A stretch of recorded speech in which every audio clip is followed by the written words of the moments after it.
haven't been live in over a week, and I told y'all I wasn't gonna do that no more. And I don't like lying.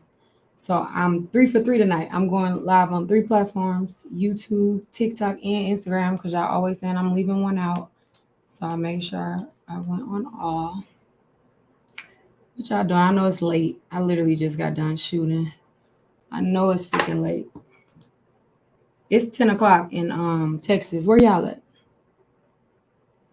Hi, how y'all doing?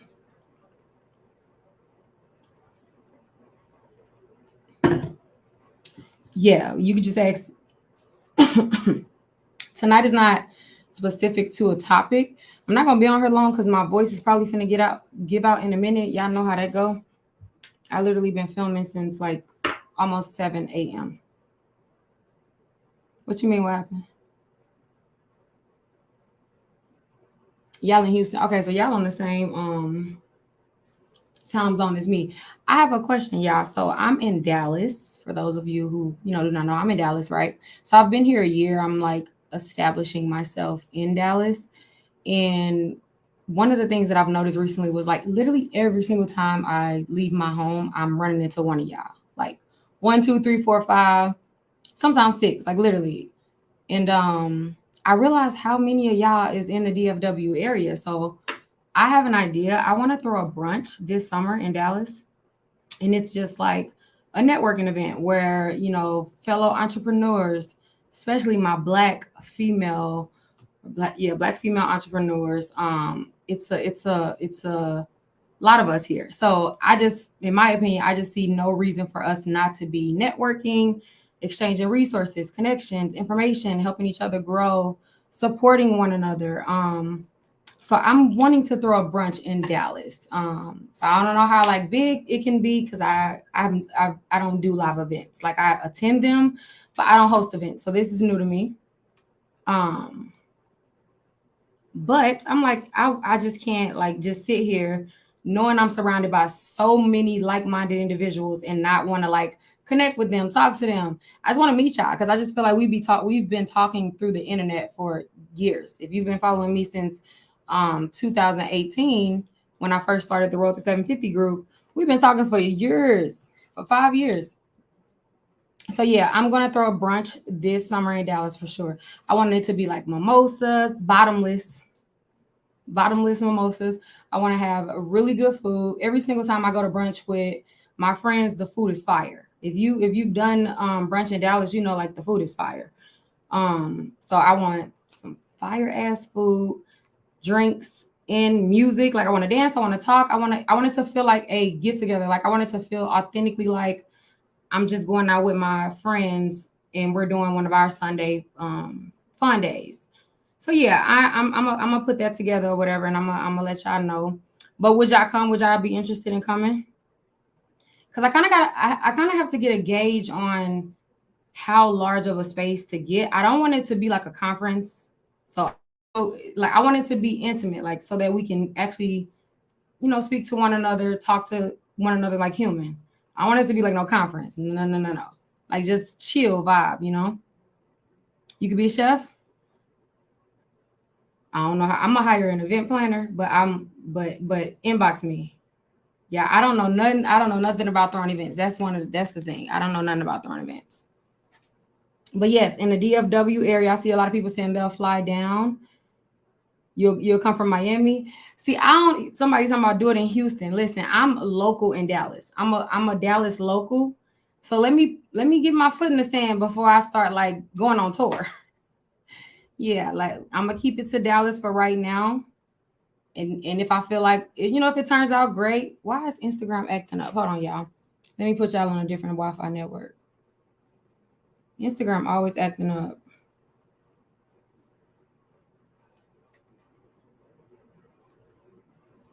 Hold on, y'all. I gotta freaking connect them.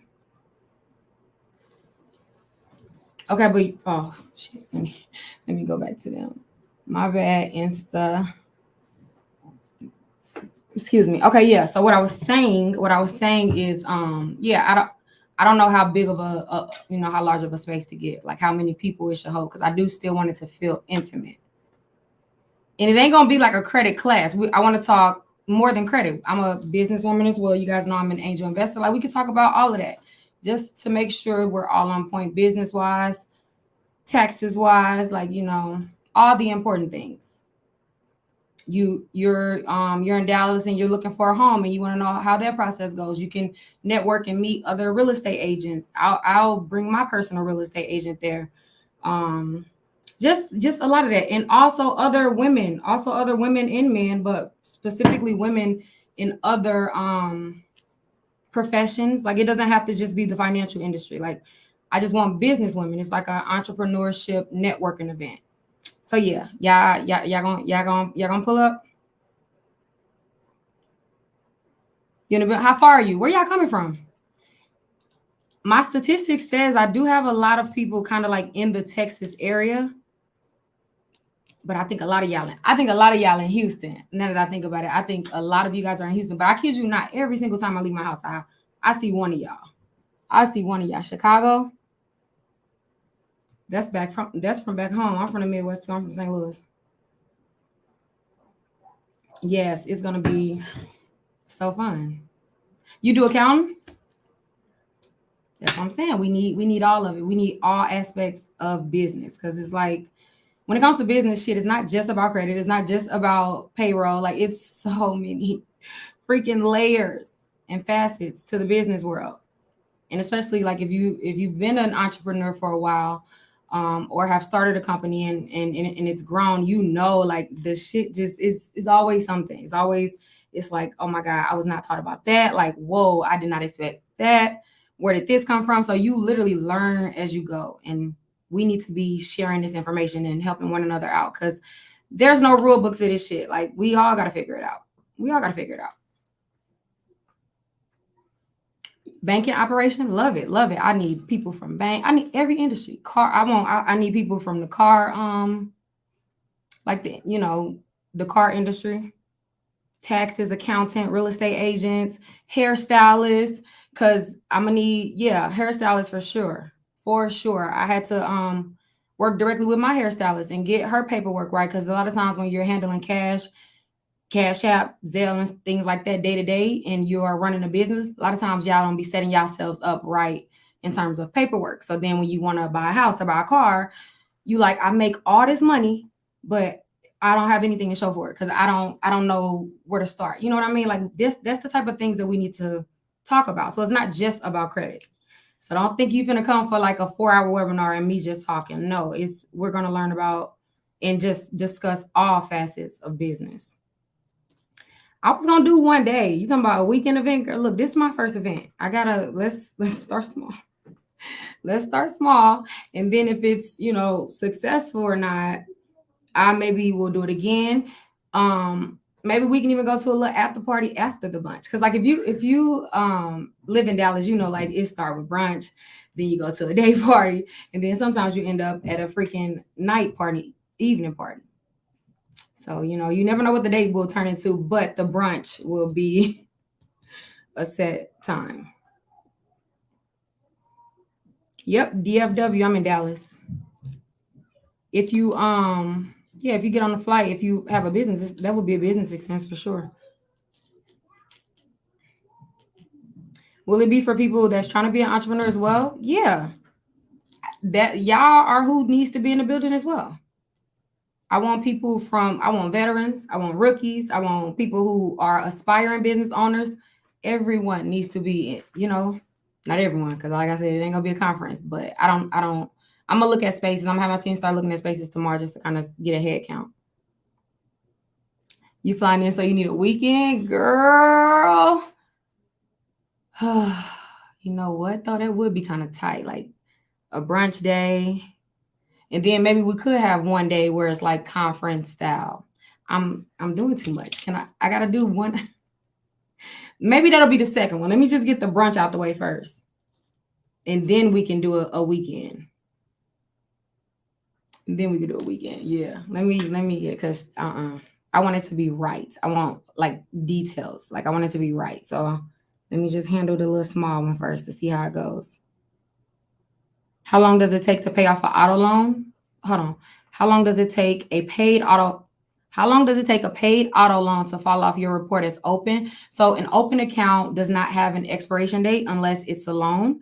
And it will fall off 7 years after that account closes or goes into a derogatory status. So as long as it's open, it'll be on your credit report.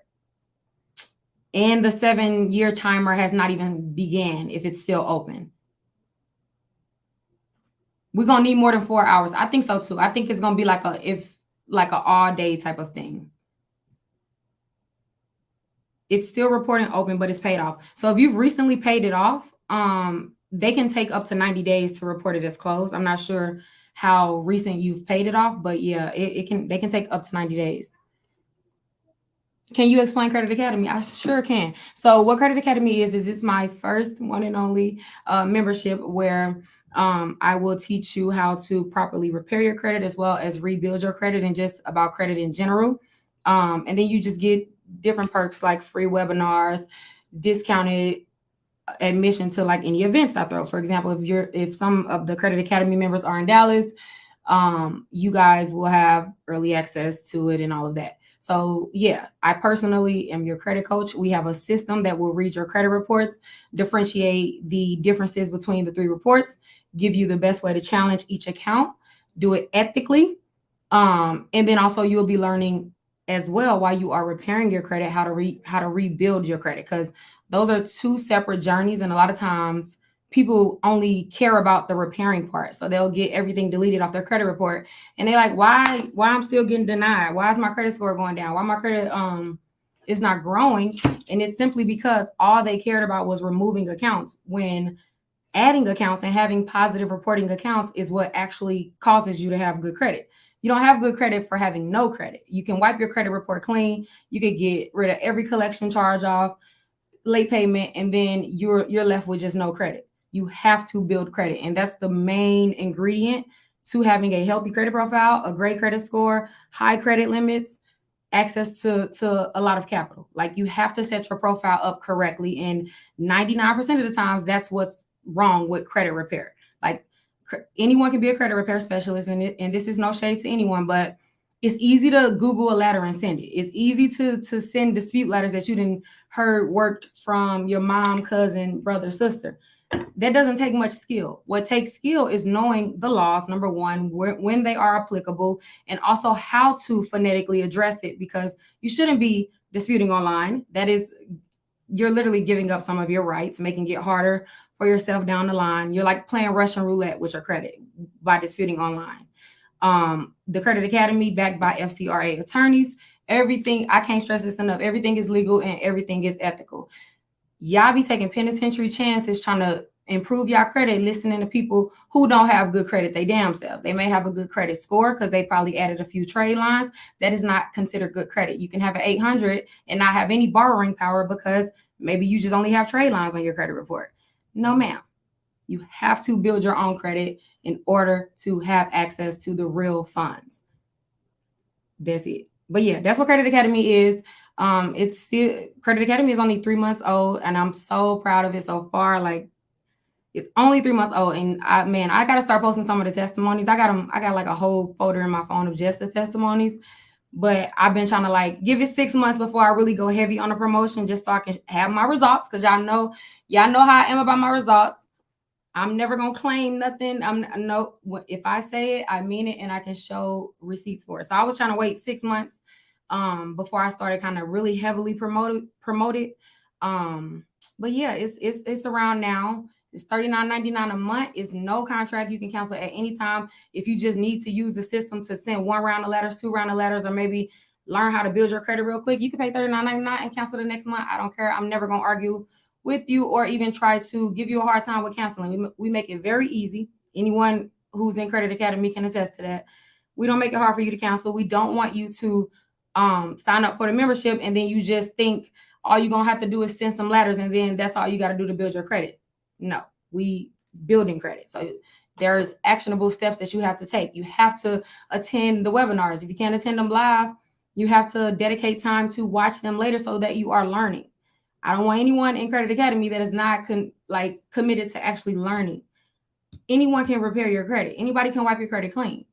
Anyone can show you a higher credit score because it's very easy to manipulate. Not everyone can show you true borrowing power. Not everyone can show you how to properly challenge your credit report according to the consumer laws, according to Metro 2 compliancy.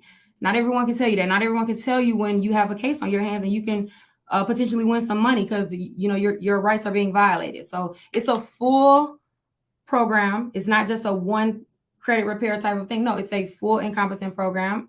It is still just beginning. It's still so much more on the way. Literally so much more on the way. Like even just this week, how much things that I've shot for it and put in for because things that are coming up, man, like it's crazy. So yeah, that's what Credit Academy is. If you want to sign up, you can go to my website, roadto750.net. No pressure though, because we good. You just wait and see. Just watch and see. After how many rounds, at what point will it get to advanced dispute? So most attorneys will recommend that you start as advanced disputing in rounds 4 or 5, mostly 5, but some accounts, would qualify for it in round 4. But yeah.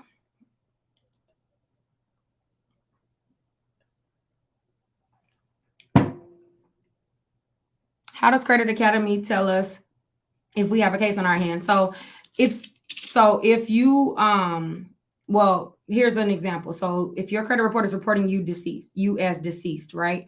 Not a lot of people know that that's an actual violation of your rights. And that happens so often. Like I see a lot of people who are not, and let me clarify, because I know y'all probably gonna be like, oh my God, Credit Karma reported me as deceased last month. That whole glitch. That's not what I'm referring to. When it comes to the FCRA and your consumer rights, Credit Karma is not taken into consideration. That is not even considered your real credit score. That is not the standard. The standard for credit is FICO, but also the only place that you can see your true credit report is annualcreditreport.com. It's free. You do not have to pay. If someone is charging you for just your credit report, you don't have to. You literally can get it for free at annualcreditreport.com. If on your official credit report it says that you're deceased and you're not, you literally have a lawsuit on your hands. The system watches for that. We've had 3 people already. Well, they're in the process of working with attorneys, and it's free. The attorney do take their fee. I get nothing. I get not a single penny. That's between you and the attorney. I just wanted the attorney there for their, obviously, their knowledge and letting me know, yeah, this is disputable. So yeah, if that happens to you, you got a potential case on your hands. You don't have to go through, you can literally just Google an FCRA attorney. Most of them will take those cases for free because they're gonna make some money. It's like a slam dunk case for most of them. Yeah, you can start again at any time. So again, you can cancel if you don't find that you just have the time right now. You can cancel. You can come back when you had a time. I'd rather you do that. I don't want you to just allow it to continue to charge you like Netflix or something, and you're not taking action. No. Like be active when you are in Credit Academy, because I pay attention to the stats. Like I actually care about the program. You know what I mean? So don't just let it slide. Cancel. You can come back, baby. We it's no bad blood. It's no bad blood. Yeah, so if you join, you can always view previous webinars. There's a portal. You're able to track your results. It literally makes it so easy. Like, do I have any Credit Academy members in here? How easy was it for you to start challenging your credit report? Let me know. How easy was it? Like how hard was it? Let's just say that. How hard was it?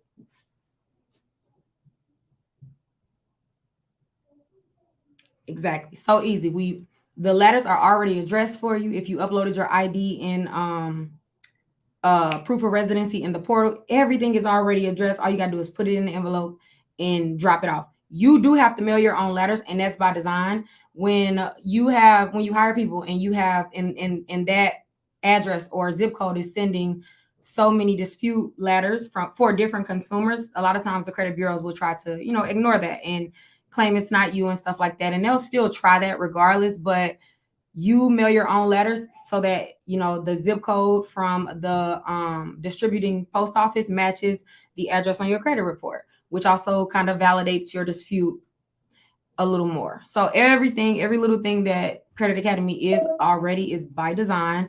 And like I said, features, it's only getting better. Like literally it's only getting better. Like we have features, the development team be working their ass off. They smart as shit. Cause I don't know how I be in meetings just like, okay, well, can you make this cute? Or can you turn this a different color? But no, like we've been but no, real all jokes aside, literally what we meet about is, hey, I don't like how this is being challenged. Let's switch it to this because I've been trying out a new method. Y'all know I'm very meticulous with my shit. Like I don't play. I literally for the last few months, all I have been doing, which is why I haven't been active. I read every single consumer law all over again because before I started Credit Academy, I'm like, I got to make sure I'm on point. All I did was just study the consumer laws. I made a letter for every single section in subsection of the consumer laws, literally multiple in some, just to strategic, because you have to be strategic in how you challenge things. Because anyone can send a dispute letter. You know what I mean? What about those accounts that are still there and they have not been properly validated, and you do still have a challenge, but maybe you have not recognized it? The library of letters is constantly growing. If I see an issue arising, when you know the laws, you can write them letters. Like you can write. If Shonda put it out, Shonda wrote that. Word to Nikki. No, but for real.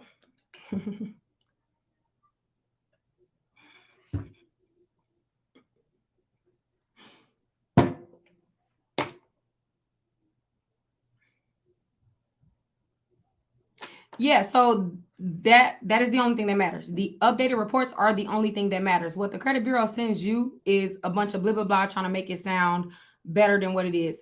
It's either was it validated, was it updated, or did it get deleted? When it comes to the well, not when it comes when it comes to like behind the scenes in terms of how Metro 2 compliancy work, it's very matter of fact. It's black and white. You know what I mean? So how they send the packet to you with your credit report and show and highlight the updates, if there are none of that matters because it's all systematically loaded into the system. And it was it deleted, was it updated, or does it remain? If it remains, let's try to challenge it a different way. If it was updated, view what was updated, see if it matches what the other bureaus are going to report within. They have pretty much like a 47-day span to kind of match up. It's technically 30, but like the previous case, the most recent cases pretty much has been giving them like 47. So what they've changed within 47 days, if it's inconsistent, that's another round. So a lot of times as you are going through rounds, sometimes the easiest thing or the most low level dispute will get it deleted, while like in round 4, maybe TransUnion forgot to update it. Maybe they updated it, but they made a mistake, a clerical error, right? That happens so often. And you'll be surprised at how many times, or like just in my experience, sometimes I'll be on like round 5 or 6 trying to dispute an account. And the reason why I'm still disputing it, because I still see things that are wrong with the account, right? And it has not been validated. The company has not sent any legal paperwork that would consider the account validated. The consumer has not paid for the account. So technically speaking, it's not valid. It's not verified. Even if the credit bureaus are, claiming that it is, that doesn't make it law. The credit bureaus are a business. They are a public business. They're literally like McDonald's. Like you can invest in Experian, Equifax, TransUnion. You literally can invest. They're a public holding company. They are no special. They are no more special or hold no more authority than Walmart. They simply just report the information that the furnishers of the debt delivers to them. That's the only role of the credit bureaus, is to literally keep a record of, your financial life and your credit and you as a consumer, right? And how they make their money, they sell those credit reports, they sell access to your credit profile, and that's it. They only aggregate data. That's the only role that they play. So when it comes to disputes, you're disputing technically with the company, but you are going through the bureaus, right? So after 3 and 4 rounds, you can then go direct to company. You just got to make sure you go to the bureaus first, because the FCRA does invalidate your entire dispute if you go directly to the creditor first on a credit report dispute. So it's very small things like that literally can make a total difference in your success rate and, fixing your credit. So yeah, I'm stuck with increase. So you know how I feel about increase, but if you do insist on disputing your increase, I mean, you can increase. no one takes them serious. So honestly, a lot of times the credit bureaus, they're not even putting them into investigation. The FCRA, when it comes to permissible purpose, that's the only kind of like inclination that they have to inquiries, because they literally never say inquiries in the FCRA, right? So, but it's called permissible purpose in terms of who has access to your credit file. Technically speaking, a company that you applied for pulling your credit report, obviously it's very easy to prove that nowadays, because 99% of applications are online. Yeah, act like LexisNexis does not exist. They've already linked the computer that you own with the email address that you got with the phone you have to you. So it's very easy to validate, number one. Number two, it doesn't improve your credit rating at all. It doesn't improve, like whether you have 100 increase, I'm gassing it on that, but I'm just saying, like, increase does not have the power to make you have bad credit. It does not have the power to make you have good credit. Literally speaking, if some like increase can only at the most improve your credit report 55 points only, and that's probably you having 10 years no increase, and the most you're going to get is 55 points. So even if you have 100 increase, technically speaking, you could still have a 795 credit score if you're doing everything else right.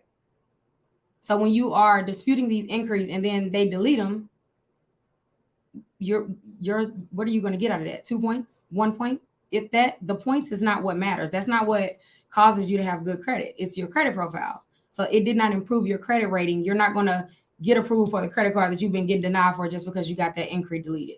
It's not how credit works. Yeah, it's just not how it works. Right, because think about it. I know for a fact, you know somebody who probably had a 700 plus credit score and has applied for an American Express card and they got denied. And you probably also know someone who had a 600 and 613 and applied for that same card and got approved. So if it were only about the numerical value, your credit score, then no one with a 700 credit score will ever get denied for anything. And I'm here to tell you, they get denied all the time. Yeah, because you can add a bunch of accounts to your credit report, and you may, well, let me not say that. Let me not say that. What time is it? I'm so freaking sleepy. Yeah, y'all heard my voice gone. Oh shit, y'all forgot I was wearing this mic. It's gonna be muffled. I hope it's also recording in the camera. I need Sean. Oh, this is a good question. This is a really good question. I'm put it on the screen. So someone said, Shonda, I need to know what credit mix would be best for me. Let me just answer this very basic. Listen, credit can be so easy. If you've never built credit, you don't know where to go from here. I'm about to give you just the basic level credit profile that you need to have in order to have your profile set up for success or set up for growth. It's as simple as this, y'all. Have at least 4 open accounts. 4. And when I say open accounts, I'm referring to primary trade lines. So accounts in your name, not AU accounts. If you do have AU accounts, those do not count for the fall. I need you to have 4 primary trade lines. 4, right? And then I'm going to break it down. Of those 4 accounts, 2 of them needs to be revolving trade lines, meaning credit cards. So you only got to have a minimum 4, because if anytime you have less than 4 open accounts, you are considered to have a thin credit profile. So no matter how good your credit score is, you are being penalized for having a thin credit profile. So it is very easy to just get 4 accounts, even without like going into debt, right? We'll get into that in a minute, but have 4 accounts. At least 2 of them needs to be credit cards. I'm gonna get real specific for the ones who really want to maximize it. At least one of the credit cards needs to be an open bank card. That means that it is not tied to just a specific retailer. It's not a Old Navy card. It's not a Victoria's Secret card. At least one has to be MasterCard, Visa, Amex, an open-ended bank card, meaning, again, you can spend it anywhere, right? So have at least one open bank card, have a retail card. So just get one.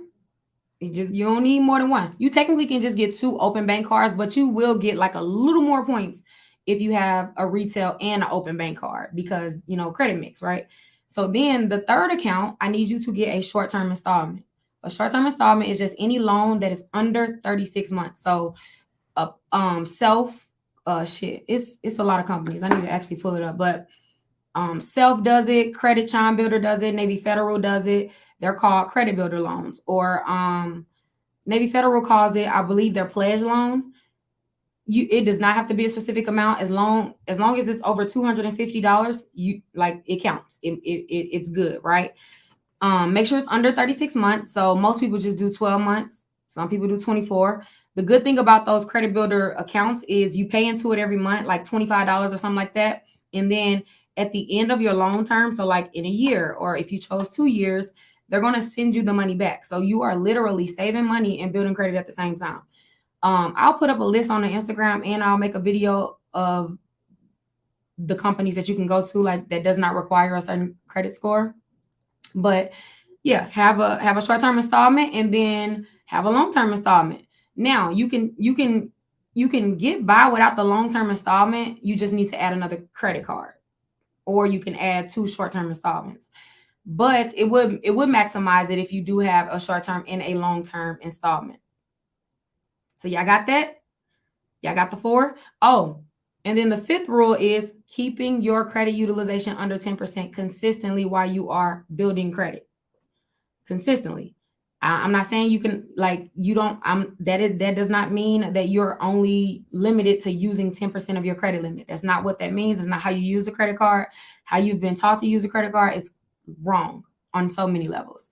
30% is too high. You should never report that. That does not, that will not make your credit score grow. It will keep it where it's at. It will keep it very stagnant. You'll keep your limits low when you apply for credit cards. You are never going to get the best offers. You're always going to get higher interest rates. You're going to get less credit limit increases.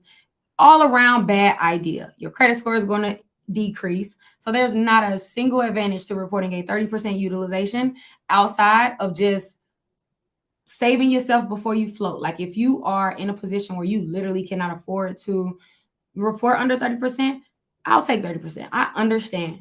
But if you know you can put a little more money towards your credit cards, I need you to have that balance under 10% by the statement date.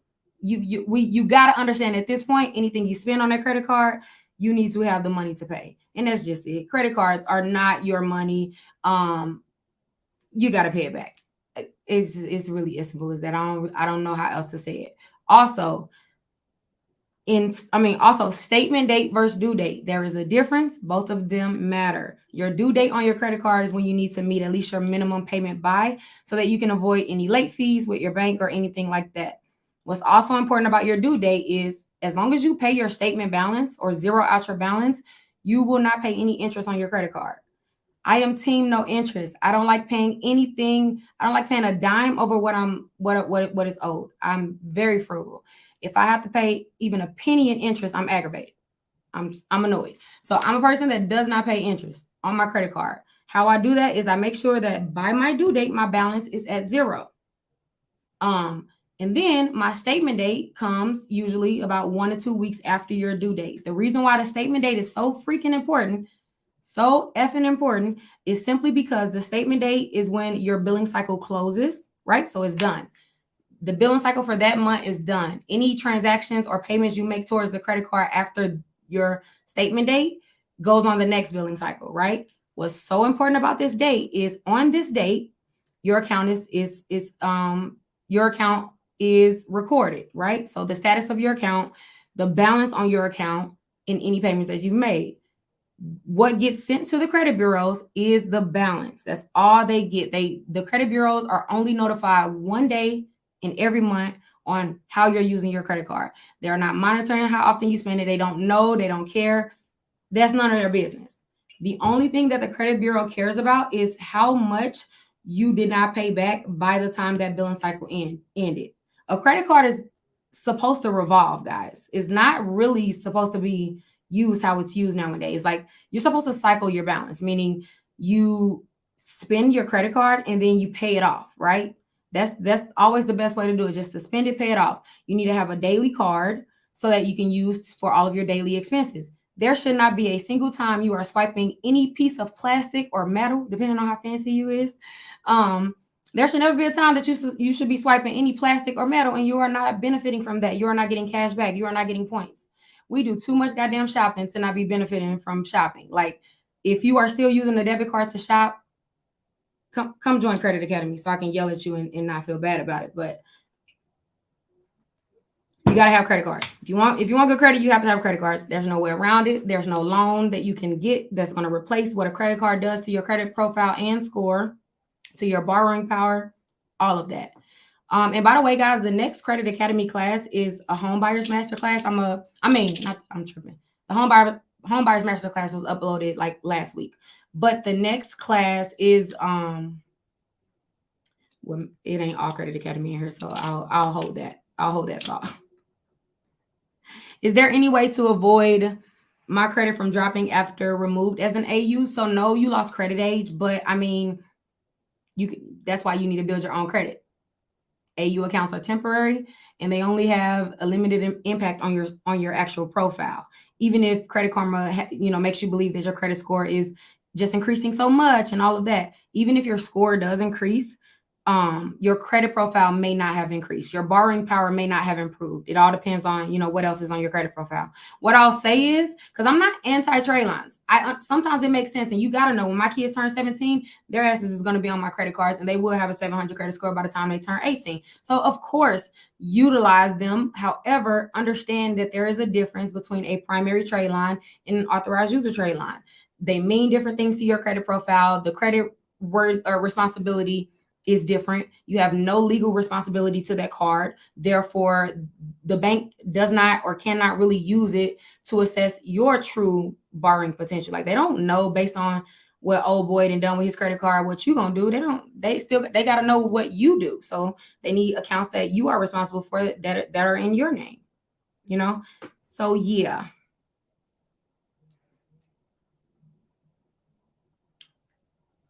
No, I suggest that you are repairing and rebuilding at the same time. I don't see a reason to separate the two, because you can mutually benefit from both sides at the same time. I mean, I just don't. To me, it's wasted time to just wait until you repair your credit to get a credit card. That makes no sense to me personally. That makes no sense to me. I don't get it. I see some people like saying that, and I'm like, that why waste the time? So you're gonna take, on average, it takes not well. Study said to the latest study says on average it takes someone 11 months to repair their own credit, and then when they hire a professional, 9 months, right? So on average, and that's just of the very small percentage who are actually successful because they commit to the process. On average, 9 months, right? Why waste 9 months of time that you could have built credit age? Why waste it waiting for your credit to be good? There are subprime cards for a reason. You are not married to those cards. Drop them after you get your first real credit card, but in the meantime, have them report. Use them so that you can have an account on your credit report. So by the time you do finish repairing your credit and get the accounts deleted, your credit profile is strong because you have established credit. Now you got a year plus of established credit age. Y'all know that's the minimum. You need to have let me rephrase that.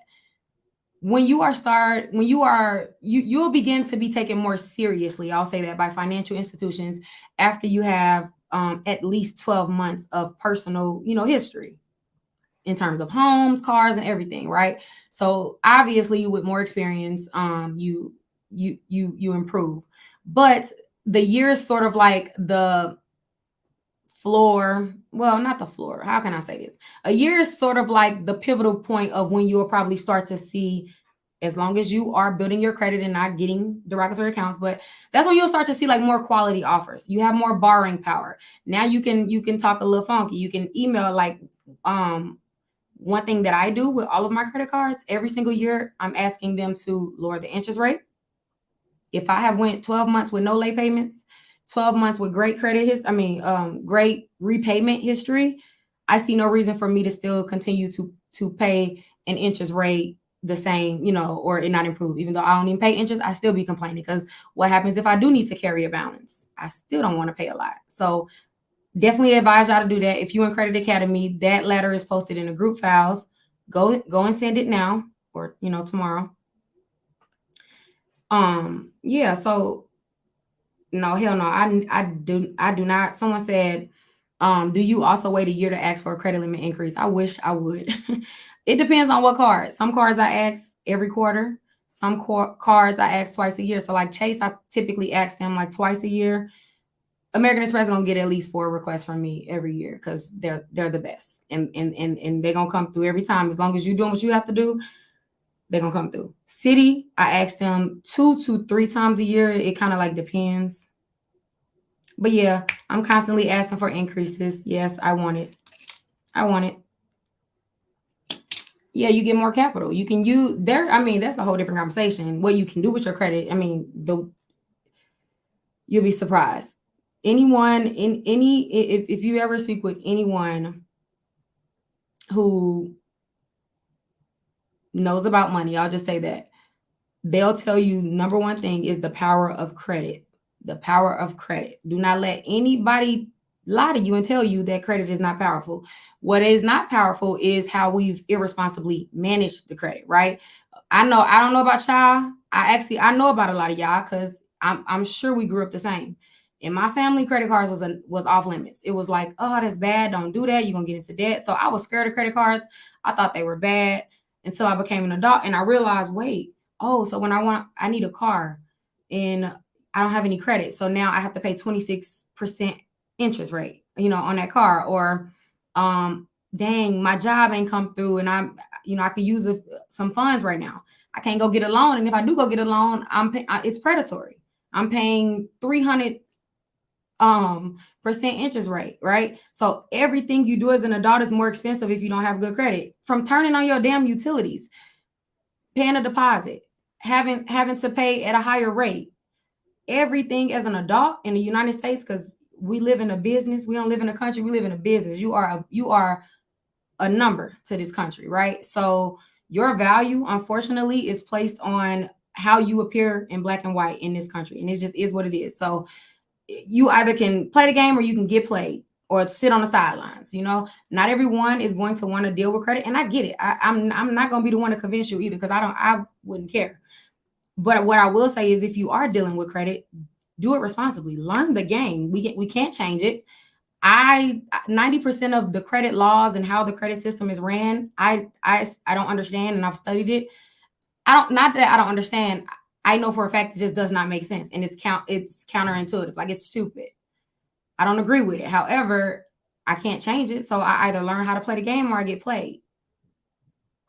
And that's what y'all need to do because you're gonna forever pay for it. Like I tell everybody, if you dedicate a good 18 months, and it's not even true dedication, but like if you dedicate at least a good 18 months, and when I say dedicated, I don't mean just briefly learning about credit or sending a few letters. Like actually learning what credit is and how to use it. You'll be set for the rest of your life. Not only you, but your lineage, your children. Like, y'all really, really, really need to understand that this shit is not a game. This shit is not a game, so I have free content, by the way. If you literally can go through my YouTube videos and learn all everything that you need to know from letters and all of that. You can do that. There are a ton of free resources. So it's not even no ad for Credit Academy because learn about credit. Google is free. Learn about credit. Learn about it. Hopefully you're learning the right things though, because I was finna. Yeah, I'm so leaving. Amex just 3x my limit. Do I ask for 3x every time? Period. Yes, y'all know you always supposed to ask Amex for 3x, especially like the first 1 or 2 times. So I don't do it every time. Let me tell you what I do. I'll ask them. So I basically limit myself to a 3x limit, a 3x request once a year. So I pretty much ask for a credit limit increase from American Express at least 3 to 4 times a year. One of those requests every year is going to, be for them to 3x my limit. So that's sort of how I do the 3x because, they ain't finna be giving 3x's every 3 months. But I do like a 3x and then I'll ask them to double it. And then, maybe I'll just ask for a set amount depending on what my limit is. But yeah. Congrats, by the way. Congrats. Yes, if you're in Credit Academy and you're in a home buying process, you're about to buy a home, or you just trying to prepare your mortgage scores, go watch the Home Buyers Masterclass. It's already in a portal. Take the time to watch that before you go fill out your mortgage application, just so you can improve your score or squeeze out as many points as you can. Because when it comes to a mortgage, every point counts. Like literally 1 point can be the difference between literally thousands of dollars in interest. So literally every point counts. Every point counts. And for those of you who are, new to me, my background was in the mortgage industry. So what I would do was partner with real estate agents, lenders, and help them get their clients ready or their credit ready for the closing table. If you've ever bought a house, you know that shit is so tedious. They look at everything. They know everything that you ate. People who purchased the home, they look at every single thing on your credit, every single thing, every line, everything counts. So when it comes to purchasing a home, there are some things that you need to make sure you do on your credit profile that's going to squeeze out a few more points, even if you already have good credit. And even if you're not in Credit Academy, I think I'll post it on the website for sale for maybe I don't know. I got to talk to MG first, but Credit Academy, y'all got it already. It's already in the portal. Go watch it. Break it up if you have to. You don't have to watch it all in one day. Get your notebook and make sure before you do your mortgage application, or even if you're trying to refinance a home or just prepare for home ownership, go watch that webinar. Go watch it. Oh, shout out to you. You personally assisted me in my journey. I remember my realtor was bragging on you, told me to follow what you did, and I got approved. Who is your realtor? I want to see if I still have contact with her. What's the name?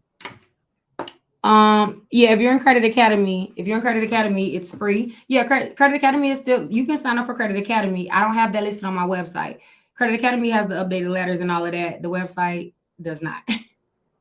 Yeah, I know Credit Academy got to get everything first. That's my literal heart. Credit Academy is everything that I think of and just dedicate all my time to outside of, being a parent. Yes, ma'am. The next webinar is going to be next week. If you're just joining now, you can go back and watch the previous webinars. We did Building Credit Part 1, Building Credit Part 2. So if you can't get approved for a credit card, don't know what credit cards to apply for, definitely go watch 1 and 2. You need to go watch all of them. By the way, all Credit Academy members need to watch all of them.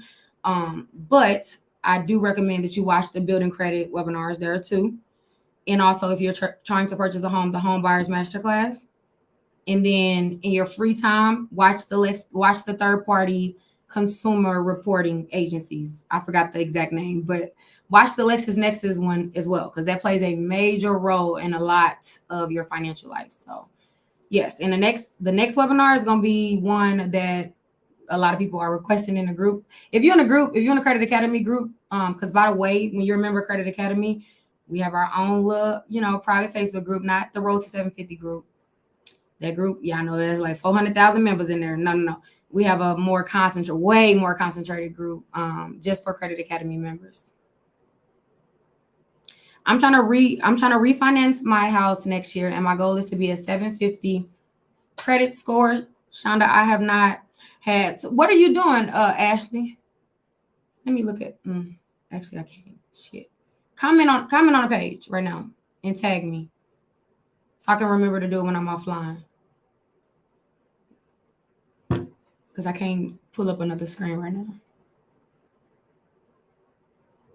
Mercury, I would consider the Mercury card a subprime card. So it's not a bad card unless you already have a credit card. I would only recommend that card if you have never had a credit card and you can't get approved for Capital One Discover, because it's a subprime card. How do I feel about the Saver Rewards? I like that credit card, the Capital One. I think that's a cool everyday card. Definitely a good food card. But it's no buts. But I would say it's no buts. But I would say after you have established at least a year with that card, you probably would like the Amex Gold better, or even the Chase Sapphire Preferred. It's kind of like that card times 10. So just something to consider. Why is there such a big difference between each credit bureau? I'm at 765 on one and 742 on the other. That's not a major difference. And I know it may seem like it, but yeah, your credit scores are inconsistent because these are 3 different companies, right? they receive information at different times of the month. They update their reports at different times of the month, so they're rarely on the same cycle. Two, not all companies report to every single bureau. So you can have an account that's on Equifax that's not on TransUnion or that's not on Experian. Companies can choose which credit bureaus they would like to report your account to, as well as if any at all. They don't have to report to the credit bureaus, right? So sometimes companies will choose, hey, I'm just going to report to TransUnion. TransUnion is the cheapest. I'm gonna let y'all know that. Experian is the highest, and Equifax is like that middle one. But anyways, so a lot of times you'll see most of your accounts are going to be on Equifax. I mean, Equifax is the cheapest. I don't know why I said TransUnion. I mean Equifax. I did the list reversed. So a lot of times you'll see accounts on Equifax that you won't see on TransUnion or vice versa. But that's also the importance of having just a healthy credit profile, because regardless of your score differences and your score in general, your credit profile will translate across all three of your reports. You ain't even got to worry about that. Like I can't even tell you the last time I even cared about the differences between my scores, because it literally makes no difference. Yeah, companies pull TransUnion more. They pull now. TransUnion and Experian are like neck for neck. It used to be, got a piece of hair on my lip. It used to be Experian, but TransUnion, they come in neck and neck. No, not every account is going to get deleted. I'm glad you asked that, because I always mean to go over that every single time I talk about disputing your credit report, at all. Not every account is going to get deleted. It's not happening. I don't care what dream somebody has sold you in the past. Not every account is deletable. There are some accounts on your credit report that are 100% factually reporting. The company can validate the account. They can produce your signature. You've paid the company. There are instances where you are not going to be able to get that account deleted. But that's where building your credit profile comes into play, because what do you do at that point, right? That's where you learn how to build credit, or, hey, settle this account. Or if this account is over X amount of years, then just ignore it. It's about to, be removed from your credit profile. Do not bring that account back active unless you have to, right? For example, charge-offs that are over 4 years old. If you ain't paid it in 4 years, unless your realtor specifically says pay this account off, because there are some, lenders that has limits on the balance on charge-off accounts that you can have and stuff like that. Unless they specifically said that, then you paying that will do damage to your mortgage scores. So yeah, not everything is going to be removed. It just is what it is. You just have to learn how to pivot and understand that with time, the impact lessens on any derogatory account.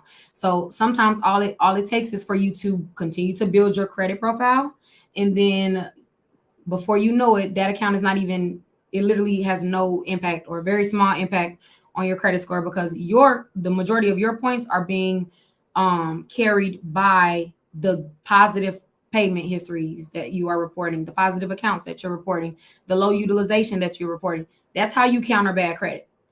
There's no other way to counter bad credit other than showing that you have positive credit history. The only thing that can come back bad credit is good credit. So again, just disputing accounts is not really going to do anything. Most people actually lose points when they get accounts deleted, because there was credit age attached to that account. And if you've only been building credit for under a year, you cannot, and it's kind of just like it is what it is, you cannot get mad that your score is growing very slowly. You are a infant. It's when you birth your baby, did your baby come out walking, or did it take that baby months to learn how to walk? Credit is no different. We live in a very impulsive, fast-paced, just right on the spot type of society. Like everything is instant gratification. Like that's just the society that we live in today. So a lot of times people think that the credit world is like that, and it's not. I tell people all the time, the credit world is ancient. There has not been a change to to the FCRA since 2006. No, well, I'm not talking about like when they do the little clerical changes, but I meant like a true change.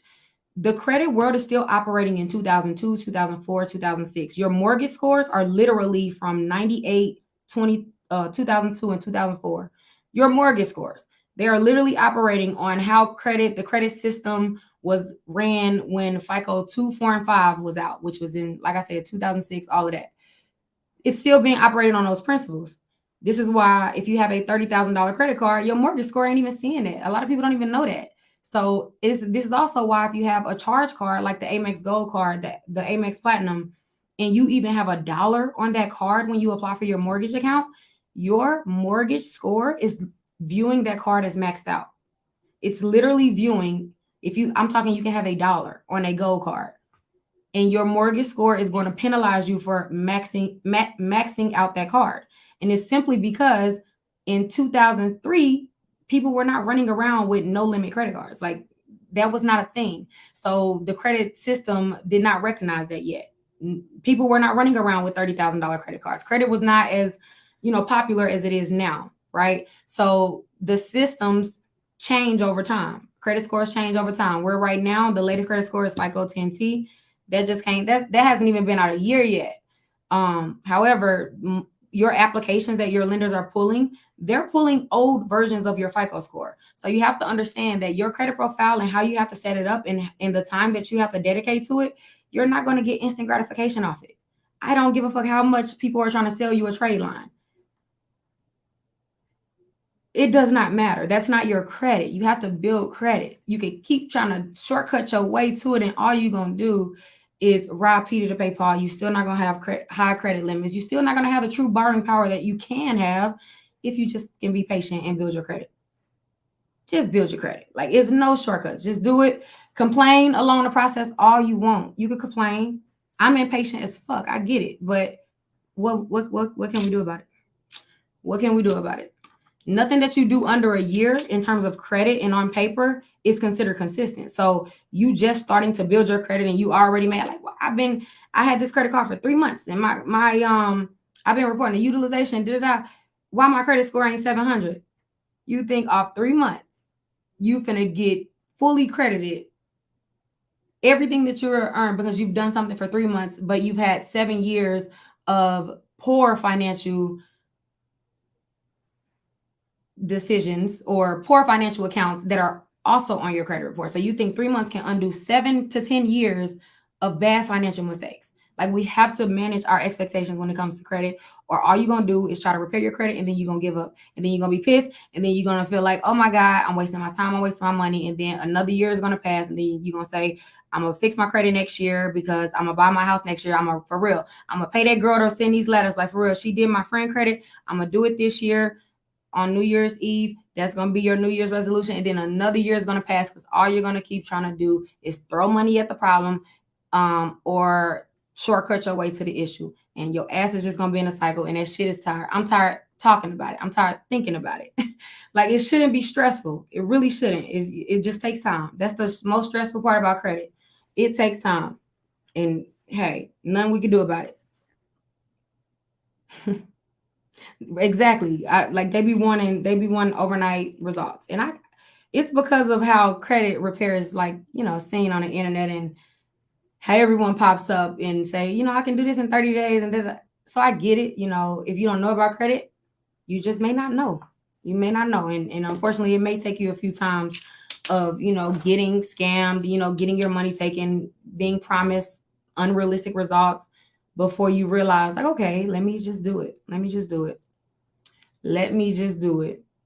Like, you raise a baby. Like, at 18 months, the baby, at 2 years, the baby is typically independent enough so that you can have your me time. Sometimes you can kind of sneak off and get little pockets of peace.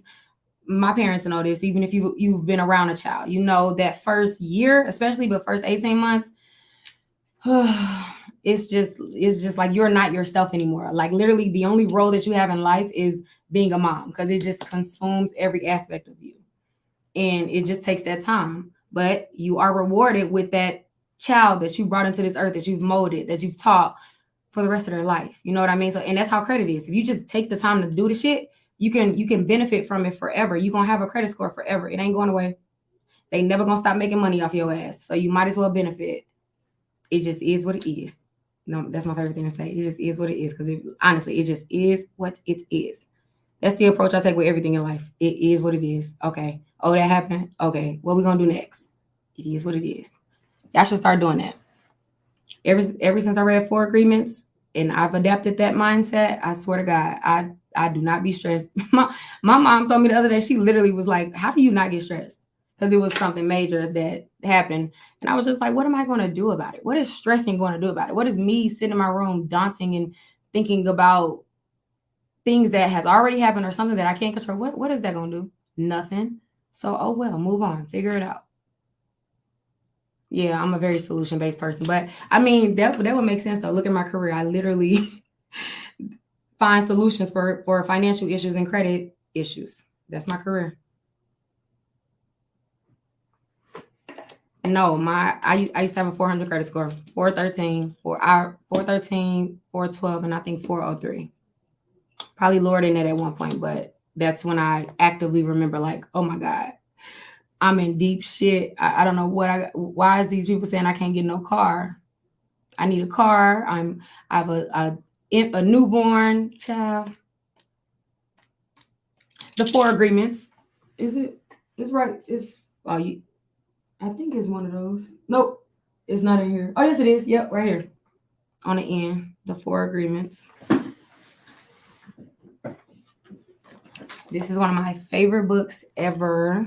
I think everyone should read this. Like men and women, everyone should read this dang on book, and it's only like less than $10 on Amazon, or you can do it like on Kindle. It just changes your whole mindset. Learn to take nothing personal. Don't take anything. Wait, let me tell you the Four Agreements. Is don't take anything personal. Be a man of your words, or basically don't make any empty promises.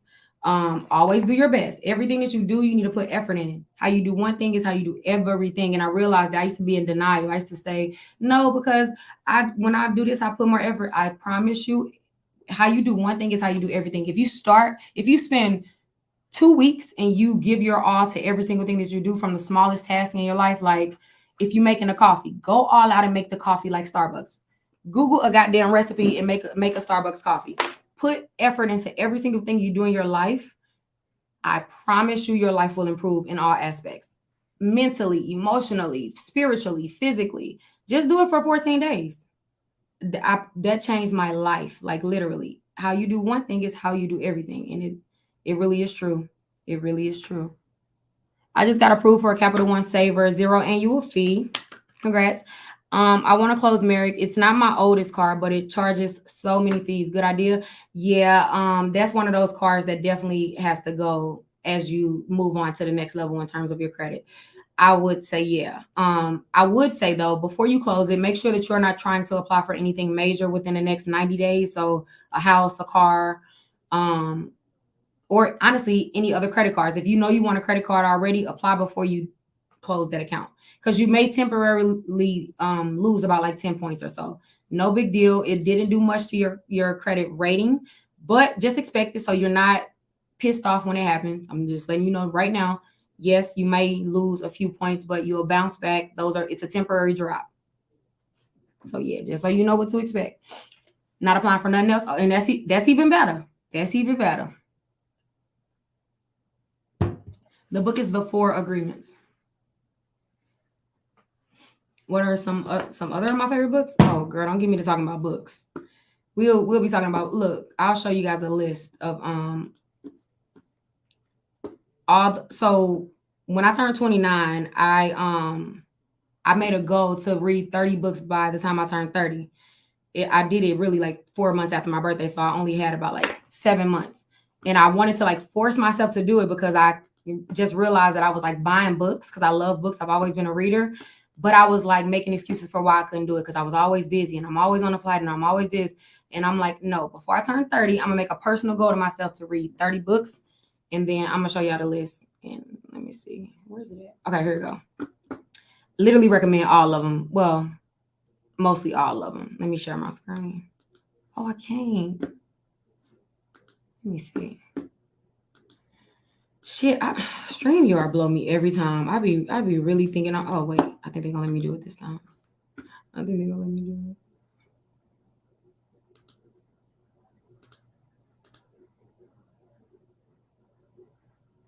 it. Damn, how you? Hold on, y'all. Hold on, I'm gonna show y'all. I'm just trying to do something real quick. Okay. Let me I'm gonna screenshot it so I can send it to my other phone so I can put it up on the other networks. Damn, but I'm gonna have to resize it and all of that. I posted it on my story the other day. Hold on, I'll just do it. Just look, just do it, LaShonda. It really just not gonna take that long. It's not even that serious. All right, I don't see it though. Where'd it go? Oh, okay. Okay. I got it.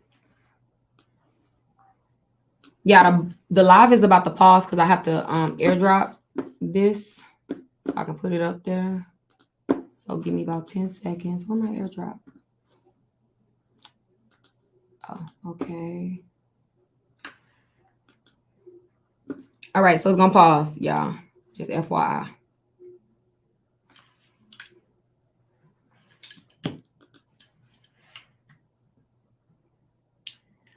All right, how you put this up? Instagram, share videos. Yeah. Okay. There go the list. Let me put it on. What's it called? Oh, wait, this phone. Hold on, y'all. Shit. Why this phone airdrop not working? Oh, there it go. There it go. Okay, let me figure out how to put it up there. Team. TikTok should make it as easy as Instagram to do it. Cause what? How do people be doing them green screen? Effects? No, maybe stickers. Hold on. Shit, my finger. Oh my god. Okay. Y'all, what button do I push? What? How do you? Let's try stickers. That sounds like that could be applicable. No. Yeah, it's on Instagram and on. Oh, sorry, YouTube. I forgot I took it off the screen for y'all. Hold on. Too bold. Y'all could have just been screenshotting y'all little ass away. Hold on. Let me put it back up there. I got you. Dang, where'd it just go? Okay. Okay, here we go. We got it. My bad, y'all. I swear I forgot I did not put it back up there.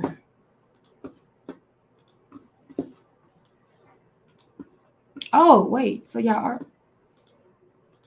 I'm so confused. So y'all was seeing it?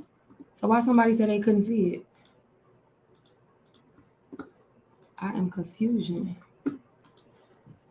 Oh, I still gotta figure out how to do it on her. Shit, it's too much. It's like 10 different lives. It shouldn't be that hard. I be seeing everybody with a damn backdrop. No. Oh, effects, maybe? Oh, okay. I think I found it. Yeah, background. I got it. Okay, picture. We got it. Come on. What? Oh, green screen. We got it for real this time. It's downloading, but we got it. It's downloading, but we got it.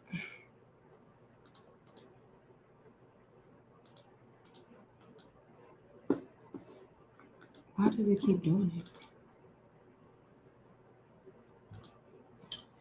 Okay. All right, there I go, y'all. Those are like my favorite books. Some of the books, it was my second or third read, and it's a mix: fiction, nonfiction, just literally all different just kinds. Because I wanted to diversify. Urban fictions, romance novels, just self-help. You know, we gotta have a self-help. Parenting. Yo, no, real talk. If you're a freaking parent, I 1000% encourage you to read either Raising Good Humans or the four love languages of children.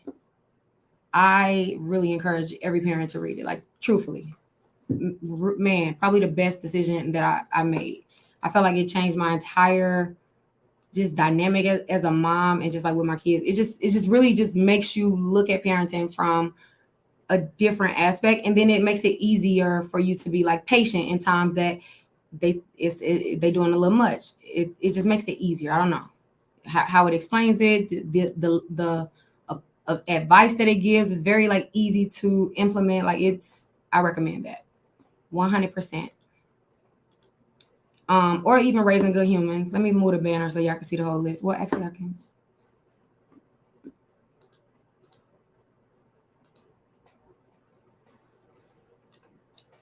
Yes, exactly. Yeah, cause oh my let me see my favorite self help. The Four Agreements gonna always. It's because it's a it's an easy read. It's very simple. If you are not a reader, it's not intimidating at all. Like look, like the book is not long. The words are like big. This is a very simple and easy read, I feel like. So if you just hopping in, that's cool.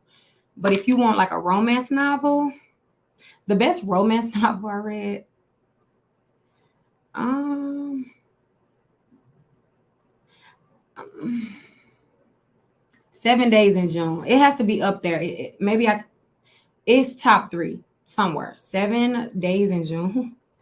This book stopped making me cry a long time ago. I shed a few on that book. I'm not gonna lie. It was too much. But Atomic Habits, I feel like that's just like one of those ones too. No, the whole Jane Allen series, the Black Girls Must Die Exhausted, Black Girls Must Be Magic, love them. If you, I encourage black women read it. Go. It's just gonna make you feel so in touch, so just powerful in your blackness, in your beautiful, bold, never duplicated, often often imitated blackness. Like it's just gonna make you take so much pride in. I mean, I always took pride in being black. Like I just have always just loved everything about being black. I literally, I remember as a kid, I just was obsessed with just like skin. I just because I love everything about being black. Every black feature is always the most attractive feature to me. Like I love black features. I love black shit. I love ghetto shit. I love all of it. Every aspect of being black, I love.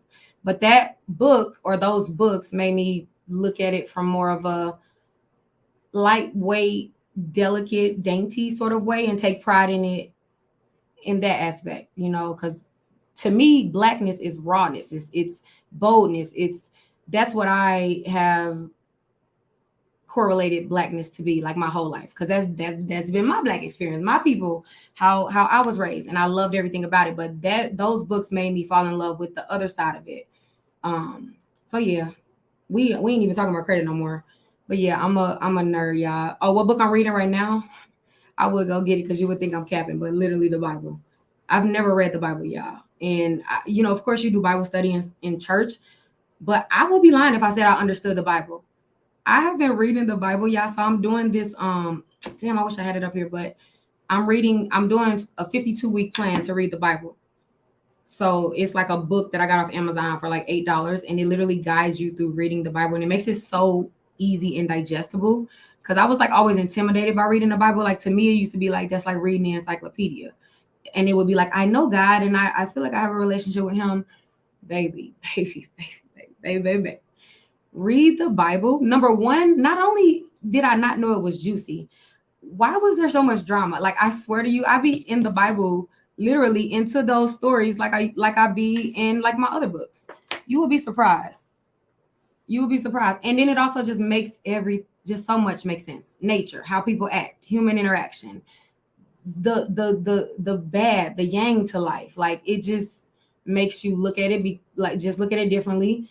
Literally see all this shit was planned. It's all planned. Like I don't know. It made it. I feel like it caused me to have less anxiety because I'm not worried about my future. I'm not worried about what can happen next. I don't spend my time worrying about that anymore because genuinely it just feels like everything is taken care of. Like it's already planned out and it's done. It's taken care of. And I can 100% say that was like for sure a result of the Bible. Like that's when I noticed, like actually noticed the difference.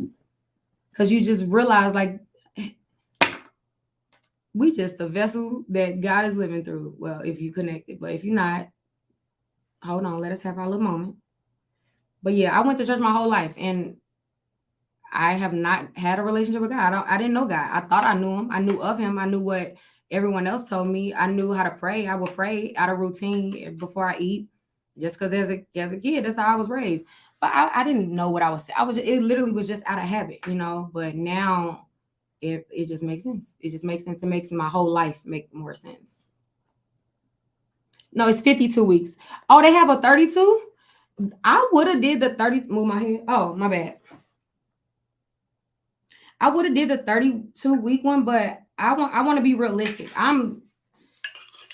Sometimes it'd be hard to even squeeze out those 15, 20 minutes to read. Sometimes I just be so tired. I'm just like, oh. And, you know, there has been times where I had to double up the next week, but it just makes it easy for me so that it just is not overwhelming. I don't want to get overwhelmed by it because then I know I'll stop it. So I want to pace myself.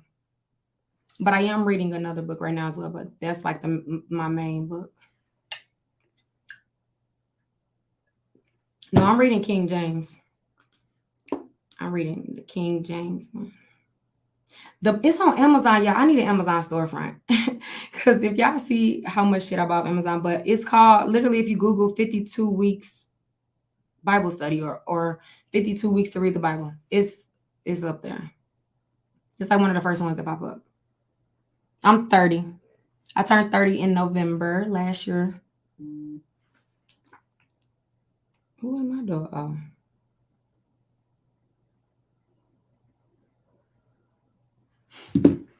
Okay. Oh, yeah, I have a digital Bible too, but it's something about just physical. I like to do my little highlights. And my Bible is so cute, y'all. It is so, I wish I felt like going to get it, but it's all the way downstairs. It is so cute. I just love looking at it, which makes me want to just grab it and read it. Where can I locate the homeowners webinar in the Credit Academy? So if you log into your portal, go under coaching and then click you'll see the webinars. It's at the top tab. So coaching, and then you'll see the webinars. You have to log into the portal though.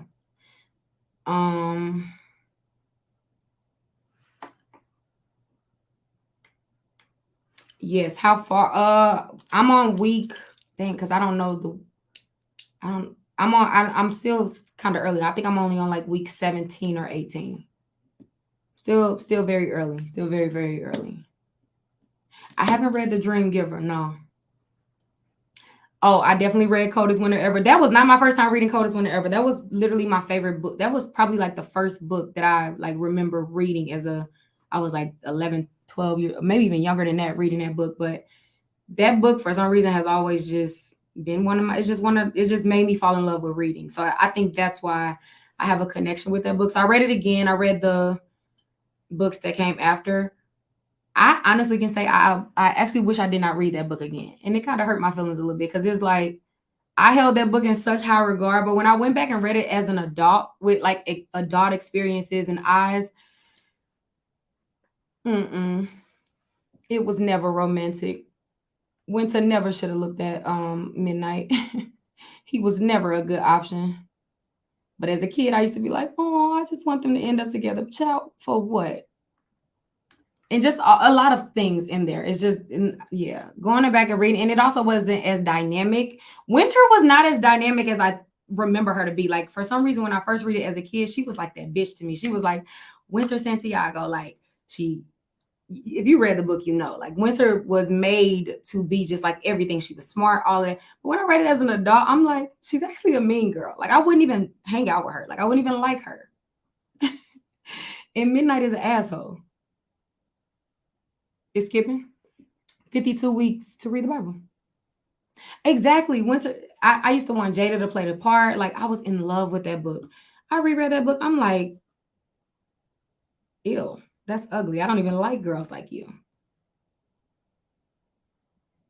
Yeah, it hits different when you grow. Some shit we should just leave in the past. That's why they say ignorance is bliss.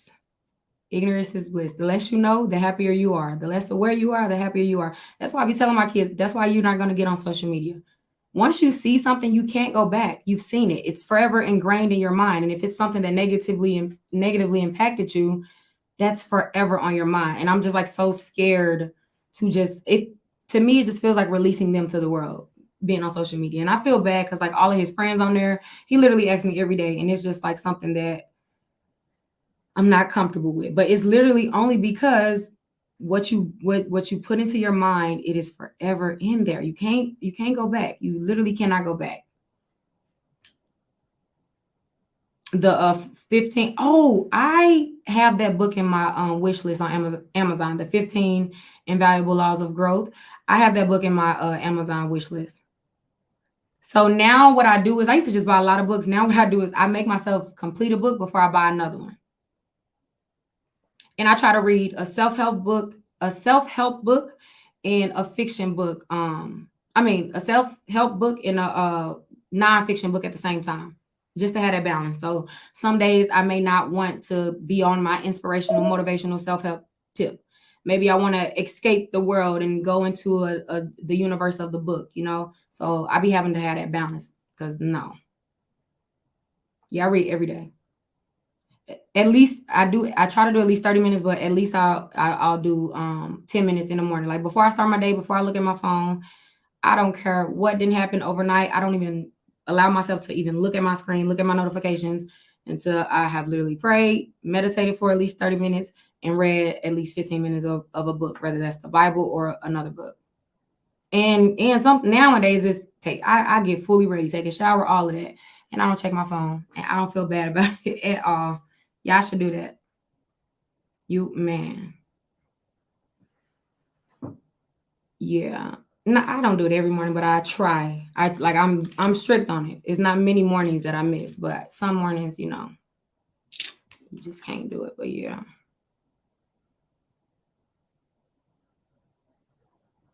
Y'all want to see my office?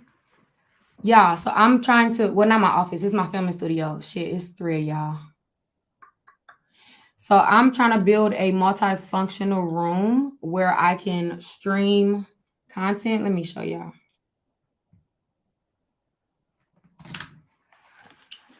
How you turn this around? So I don't feel like getting up, but over there is the standing desk. I have a computer set up over there, a mic, a camera when I need to do vertical videos. It has a light and stuff behind it. And then of course this view, which you guys see the most, what's behind it is I have the lights hung on the wall. I have a camera there. As you can see, y'all on TV. Yeah. And then, so the goal is to have just like different backdrops that I can use. I'm getting a green screen painted. So it could be versatile. It's multifunctional. I can shoot any sort of content, sit down, stand up. Oh, I ain't show y'all. My bad. Hold on. Okay.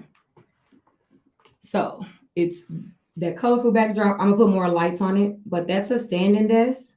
Got my camera, computer set up. I usually like to edit on that computer. This is my main computer. I have the lights hung from the wall so that I can have floor space. I have a monitor right here. So if I'm recording on my camera, I can see exactly what I am recording. And yeah, that's just what it is so far. Tomorrow I'm getting 2 more lights hung and also a mount for a camera. So the camera can hang from the ceiling. So that also doesn't need a tripod. Oh shit, y'all can't see. But y'all on a computer. Y'all on my webcam. So I would have to. That's the standing desk. Ooh, this could be the heavy job.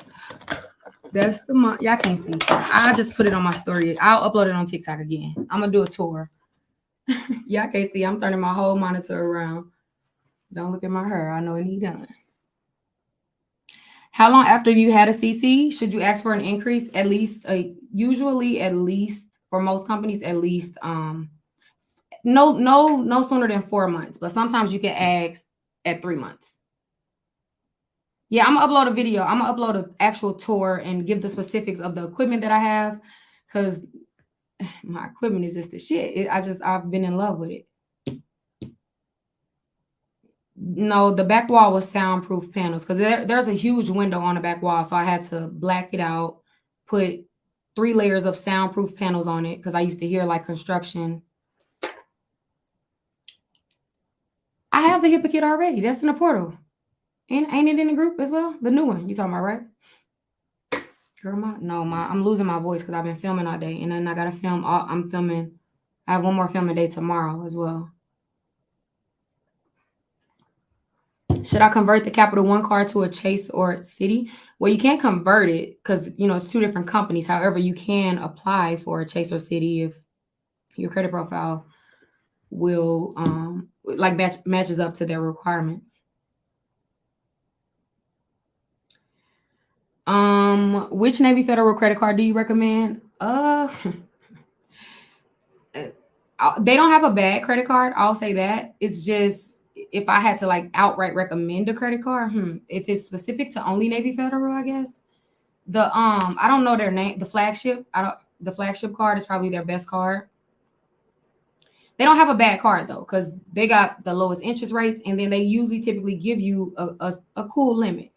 My only issue with them is I don't find that the cards grow as well as like cards and other competitors. And yeah, so that's the only thing and then also I feel like they don't reward you. Like their point structure, I'm not really that big of a fan of.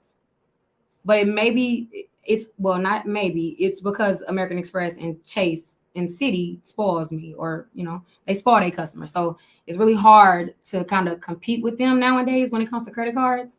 And if you can get approved for if you can get approved for a Navy Federal flagship card, you can get approved for an American Express. You can do both, because actually, if you really want to be specific, the Navy Federal card should be your emergency card, or the card that you use when you want to finance something, like meaning you need at least 6 months to pay off a purchase. You want to get a washing machine. You want to, whatever costs a lot of money. Navy Federal credit card is the best type of credit card to have for those situations. And I have a Navy Federal card. And if I were to ever finance anything, it would never be on an American Express card. I would choose that card. So they do have a place.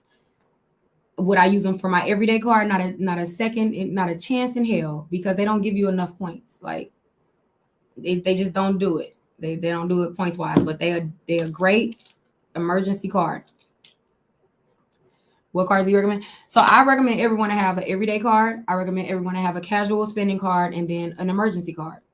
So, but you don't have to get this right. Not even you don't have to. You're not going to be able to get this right off the bat. You're going to have to build up to get quality cards that meet the standards in those 3 categories. But when it's all said and done, I personally feel like you should aim for having, and even if you have 2 or 3 or 4 of this certain type of card, that's fine. I'm just saying at least one. I think everyone should have an everyday card, a card that they use for all of their smaller purchases, any food, any restaurants, day-to-day gas, utilities, any day-to-day expenses that you have. And then, because you need to be rewarded every time you swipe a card.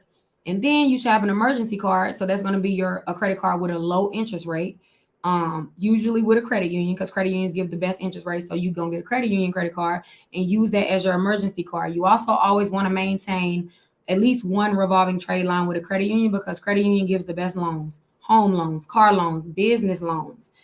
Amex and Chase and Citi is rah-rah, and they cool and all when it comes to credit cards.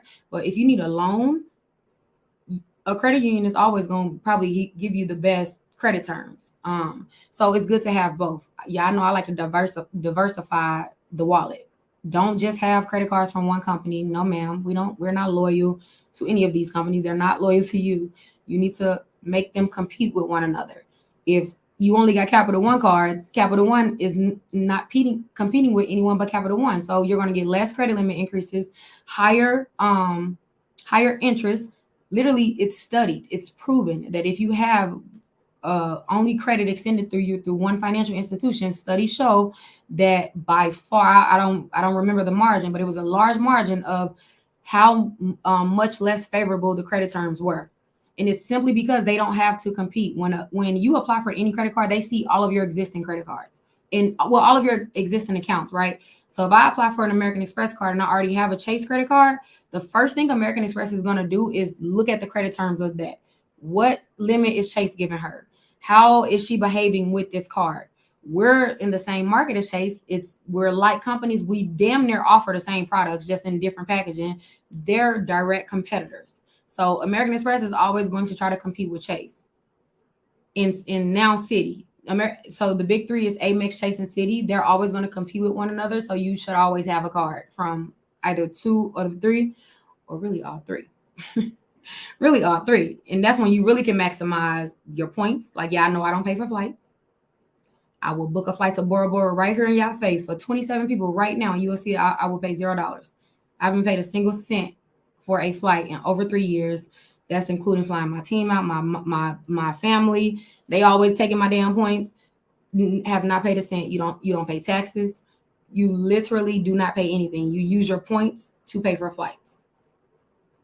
And I travel a lot, and I have still not had to pay for a flight, like I said, at all in at least 3 years. And it's probably longer than that, but that's when I really started like taking my points serious and like having dedicated credit cards and stuff. But yeah, I do not pay for flights. I can go anywhere in the world for free right now today. Not only that, I can buy the hotel. I can buy a rental car if I need one. All of that with points. That's what your debit card will never do for you. And mind you, this is me swiping my card at McDonald's. And like, for example, the American Express Gold card, that's probably like the best food card that's on the market right now. And that's simply because American Express literally gives you 4 times. So they give you 4 points per dollar. For every single dollar that you spend on your Amex Gold card at any U.S. restaurant, any grocery store, including Target, because they be categorizing Target as grocery, at any when you buy DoorDash, Uber Eats, when you're riding in an Uber, any dollar you spend, if you go back and look at your bank statement and it tells you how much money you spent on food, times that by 4, and that's how many points you could have had you just literally swiped the Gold card as opposed to your debit card. The points translate into either you could choose to get cash back. Don't do it because it doesn't go as far, or you can cash your points in for flights, experiences, and things like that. That's my favorite way to do it.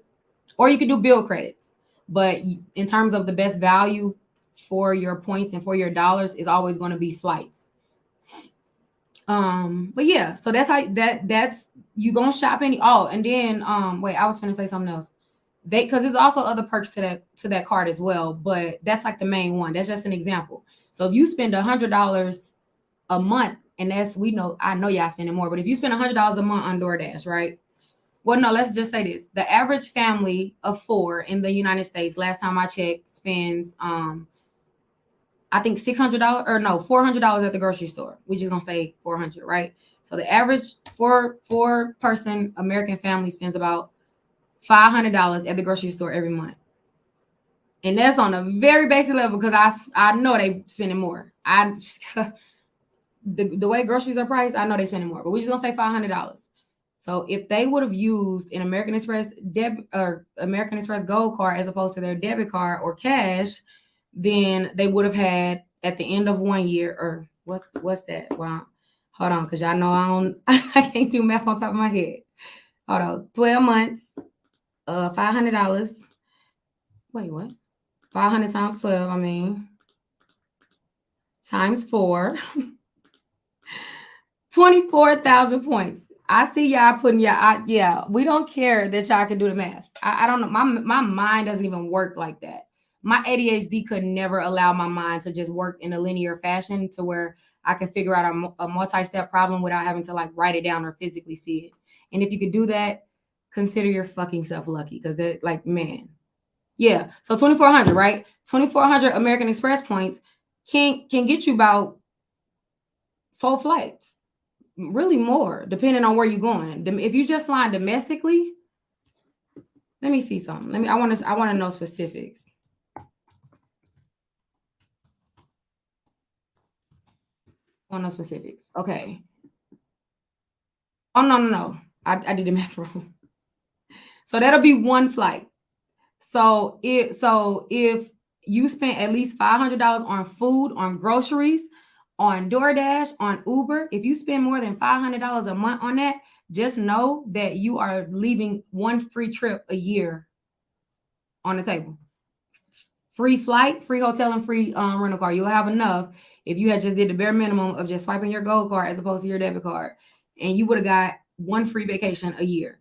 And that's minimal. Most of us probably spending a couple $1,000 at the damn grocery store and Uber and all of that, because that shit add up. I don't even want to look to see how much I spent. I would be depressed because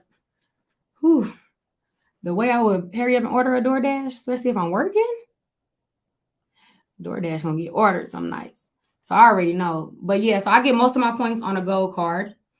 I also have the platinum card, but you don't get as many points as you do with the gold card because you don't use the platinum card as often as the gold card.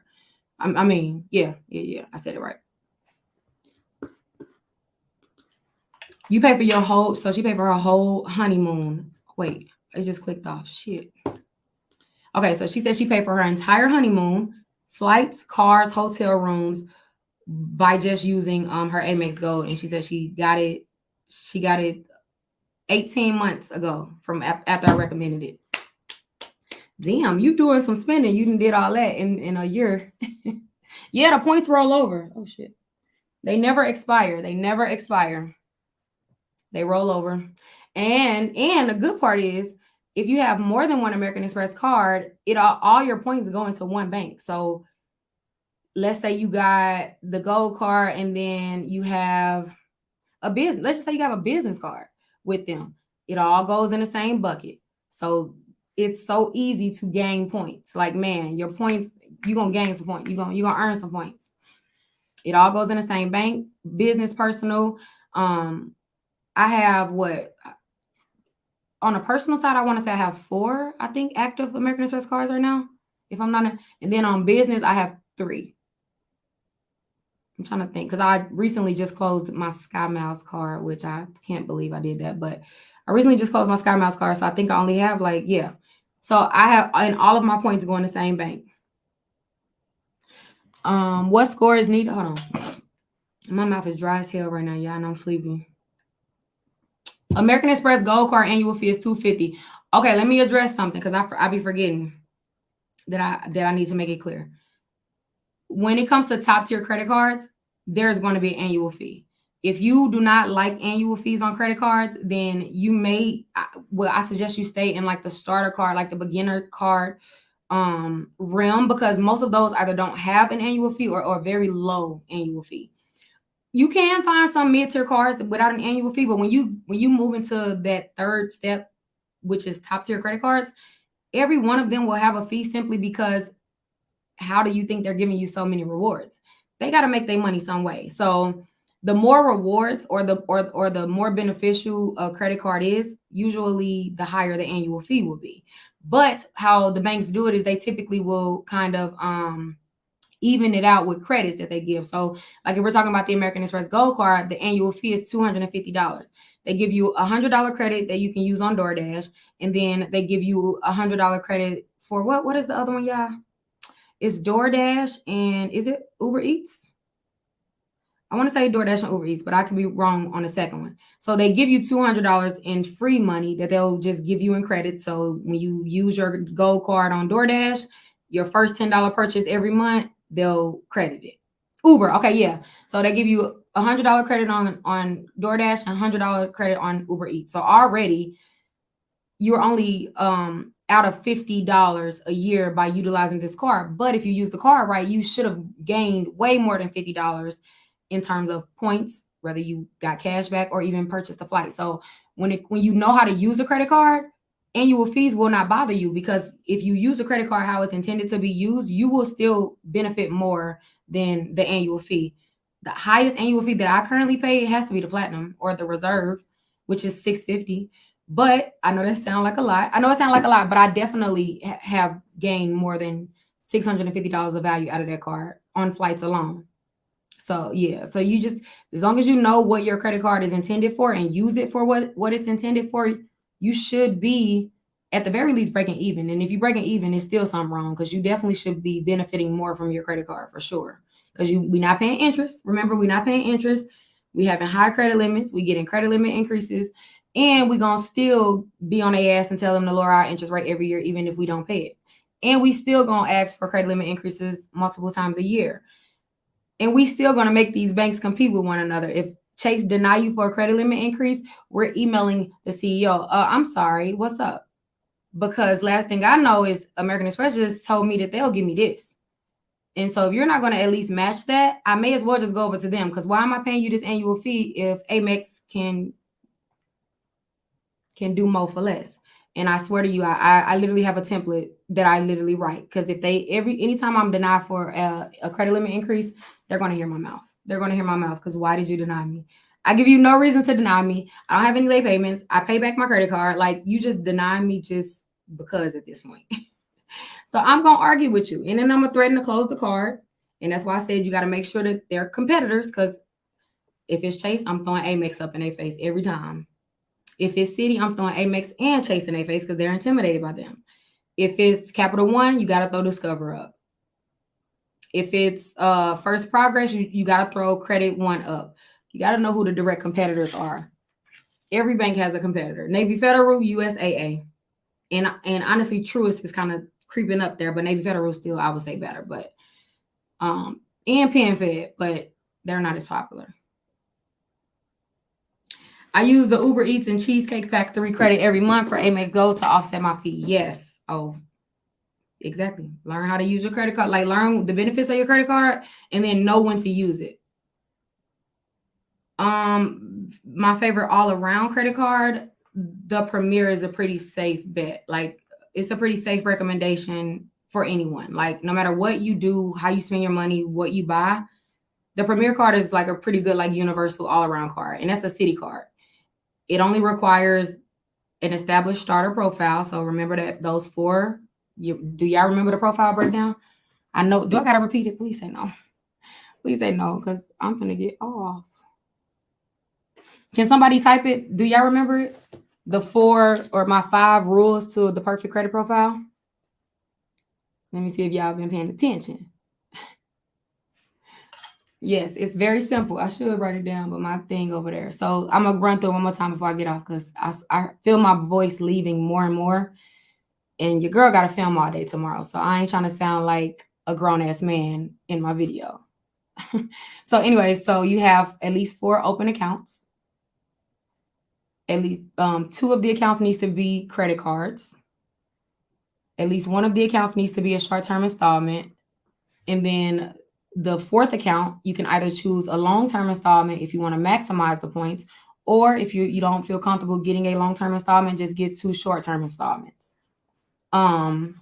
Tomorrow I'll make a dedicated video for credit profile, and I'll give you guys examples, but just for now, yeah. Also, the fifth rule is reporting a credit utilization under 10% consistently for at least 6 months. At least. You should still want to do it more, but at least 6 months. If you do that, if you be consistent, even if you have collections, charge-offs, late payments, repossessions, bankruptcies, even if you have those negative items on your credit report, your credit profile will start to gradually increase. I'm not telling you're finna get 30 points as soon as you do it. No, I don't set unrealistic expectations. I don't sell dreams. That's not what's going to happen. What's going to happen is, honestly, you're not going to really see it on your side, really what's happening, at least for the first 3 months, because on a consumer side, you'll start to see the improvement in your score, I would say, at around like maybe 5, closer to 6 months. You may get a few points here and there, but in terms of like, you notice your credit rating changes, you notice now that when you are applying for applications, you are not getting instantly denied. Give it at least 6 months to start going crazy. Don't get the applying as soon as you see your score go up, because don't do that. But as long as you do that, as long as you have that credit profile, your credit score will grow, even if you have collection. So you can work on challenging the collection accounts and settling the ones that you can, or getting paid to delete and stuff like that. While you are doing that and sending those letters and waiting for the credit bureaus to respond, because they're going to take forever to respond to you. So while you're waiting, make sure you have your credit profile set up. You will never regret that. That is a basic credit profile that anyone can do. And you can do it in under a year. And the cheapest that it could be, if you need a secure card, you do have to secure the line of credit, and it's typically $200 at the very least. But if you can get approved for an unsecured credit card, the only money that you'll be spending is on the short-term installments. Get the lowest one. You do not have to get the higher the short-term installment is, or any installment does not mean more beneficial. A $2,000 loan in terms of your credit profile in the beginning will do the same as a $250 loan. Do not feel pressure to waste extra money on any of it, but do that. Make sure the 4 accounts are open. Even if you have closed accounts or if you have authorized user accounts, you still need 4 primary accounts. The credit profile is on the back of a primary account. What's the best American Express to try to get first? I would say the Amex Green Card, the Everyday Card, which is like the silver one, and then they have a blue Everyday Card. Those are like the get in the door to American Express, my first American Express cards. It's no score. I see y'all keep asking that, like, what score do you need to have? Again, banks do not care about your score, how you do. They care about your profile. You can have a high score and still get denied. I can tell you what profile I would recommend before you apply for an American Express. Very specific. I can definitely tell you that. I recommend that you have at least 14 months of established history with a credit card in your name. So you have had that credit card for 14 months. I recommend that at the time of your application, like before you go to amex.com and apply for a credit card, I recommend that your utilization on your existing credit cards is under, at the very highest, 15%, but the closer to 3% that you can get it, the higher your limit will be. I also recommend that you do not have any new collections, charge-offs, late payments in at least 24 months. And if you have recently, got a credit card, then do not apply for American Express. You're just going to waste an inquiry and you're going to get pissed. Don't do it. They're not a company that is interested in helping you build credit, help you establish credit. They're not a beginner-friendly company. They make no excuses about it. So going to them without an established credit profile, they don't give a fuck. Chase, they have some starter cards, but for the most part, the same as Amex. The beginner-friendly companies are Capital One, Discover. If you have bad credit, like if you have collections and you can't get approved for a traditional card, go the subprime route. Secure yourself a subprime credit card. Use it to buy gas or put all of your current subscriptions on that card and set it on auto pay. Just listen.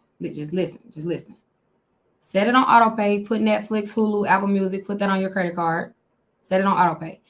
And then have that for at least 9 months, or it used to be 6. Sometimes you can get away with 6 months, but at least 9 months, and then apply for a card that you've been wanting. Watch you get approved for that card now. A subprime card is nothing but a step. There's nothing wrong with $200 credit cards. There's nothing wrong with secure credit cards. There's nothing wrong with subprime cards. They all serve a specific purpose. Is that going to be a card that you're going to have for the rest of your life? No. It is a very transactional card. You need them to report to all 3 credit bureaus, and so that you can establish credit. After you've established credit, now you're able to benefit from your credit, but you got to establish it first. You have to establish your credit first before you benefit from it.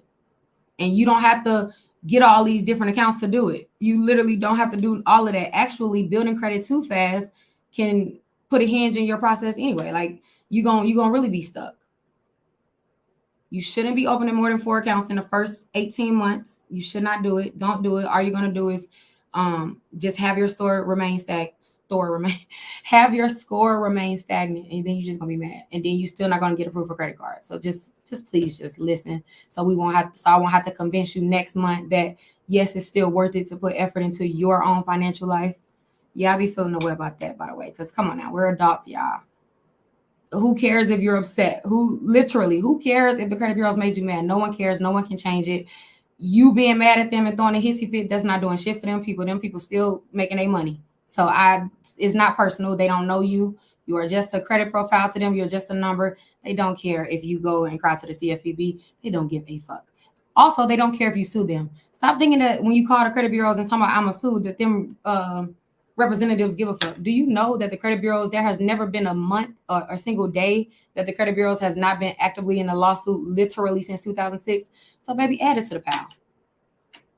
You giving up on your credit is not doing nothing for nobody except the banks that's gonna make money off of you. So I need us all to collectively agree that it's not going to be easy. Shit is not always going to go our way. We are not entitled to erase 7 years of bad credit history in 3 months. It's not going to happen. Some accounts you're going to have to pay. Some accounts you're going to have to get a pay to delete. Some accounts you're going to have to settle. And some accounts going to stay on your credit report and you're just going to have to build around it. And guess what?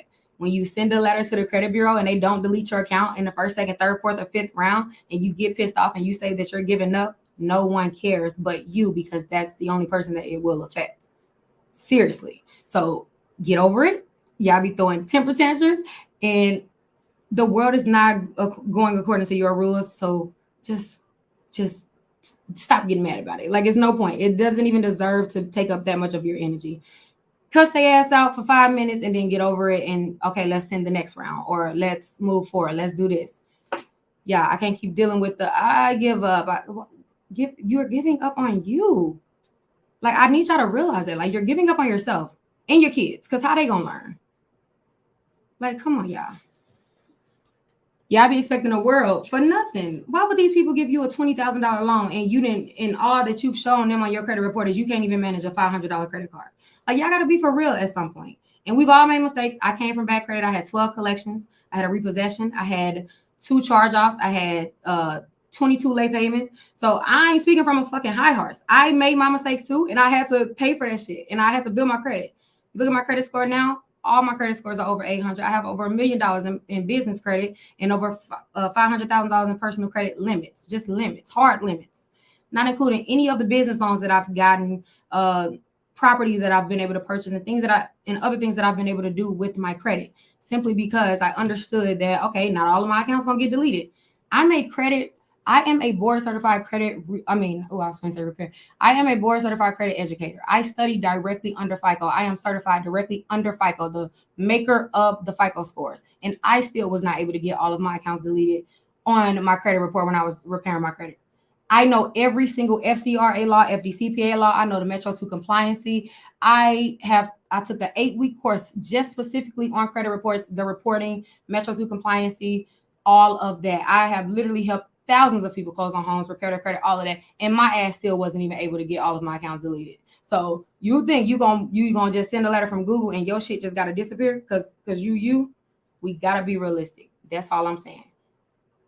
These people be selling you dreams. They can't promise nothing in 30 days because no one is even, the credit bureaus are not always going to respond to you in 30 days. And guess what? Yes, the FCRA does state that they should, but also guess what? The companies are at the mercy of whoever is going to enforce the laws. And unfortunately, that is just one part of the credit repair process that's not being enforced. They were literally given a free out of jail card after COVID. In 2020, the credit bureaus no longer had to respond in 30 days. So let that go. Let that go. Oh, they didn't respond to me. What I'm going to do? I'm going to get mad. Okay. They're not going to respond in time sometimes, and that's okay. That's okay. We're going to keep on trucking.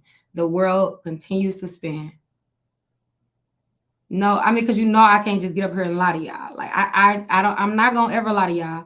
I'm sorry if it come off harsh, but at some point we really do just have to take responsibility and understand that I fucked up, and that I'm going to be dedicated to making that right.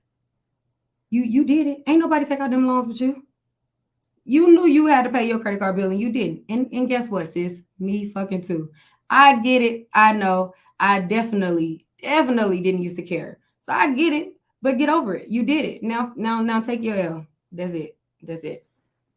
Lay in that bed. You made it. But I can help you do it. You know what I mean? That's what I'm here for, sis. Like, I can help you. You just got to understand that it's not overnight. I can help you for free. You can I literally 90% of my content is free. You don't have to join Credit Academy. Actually, what I would recommend is go start your own credit repair process just based on my free material.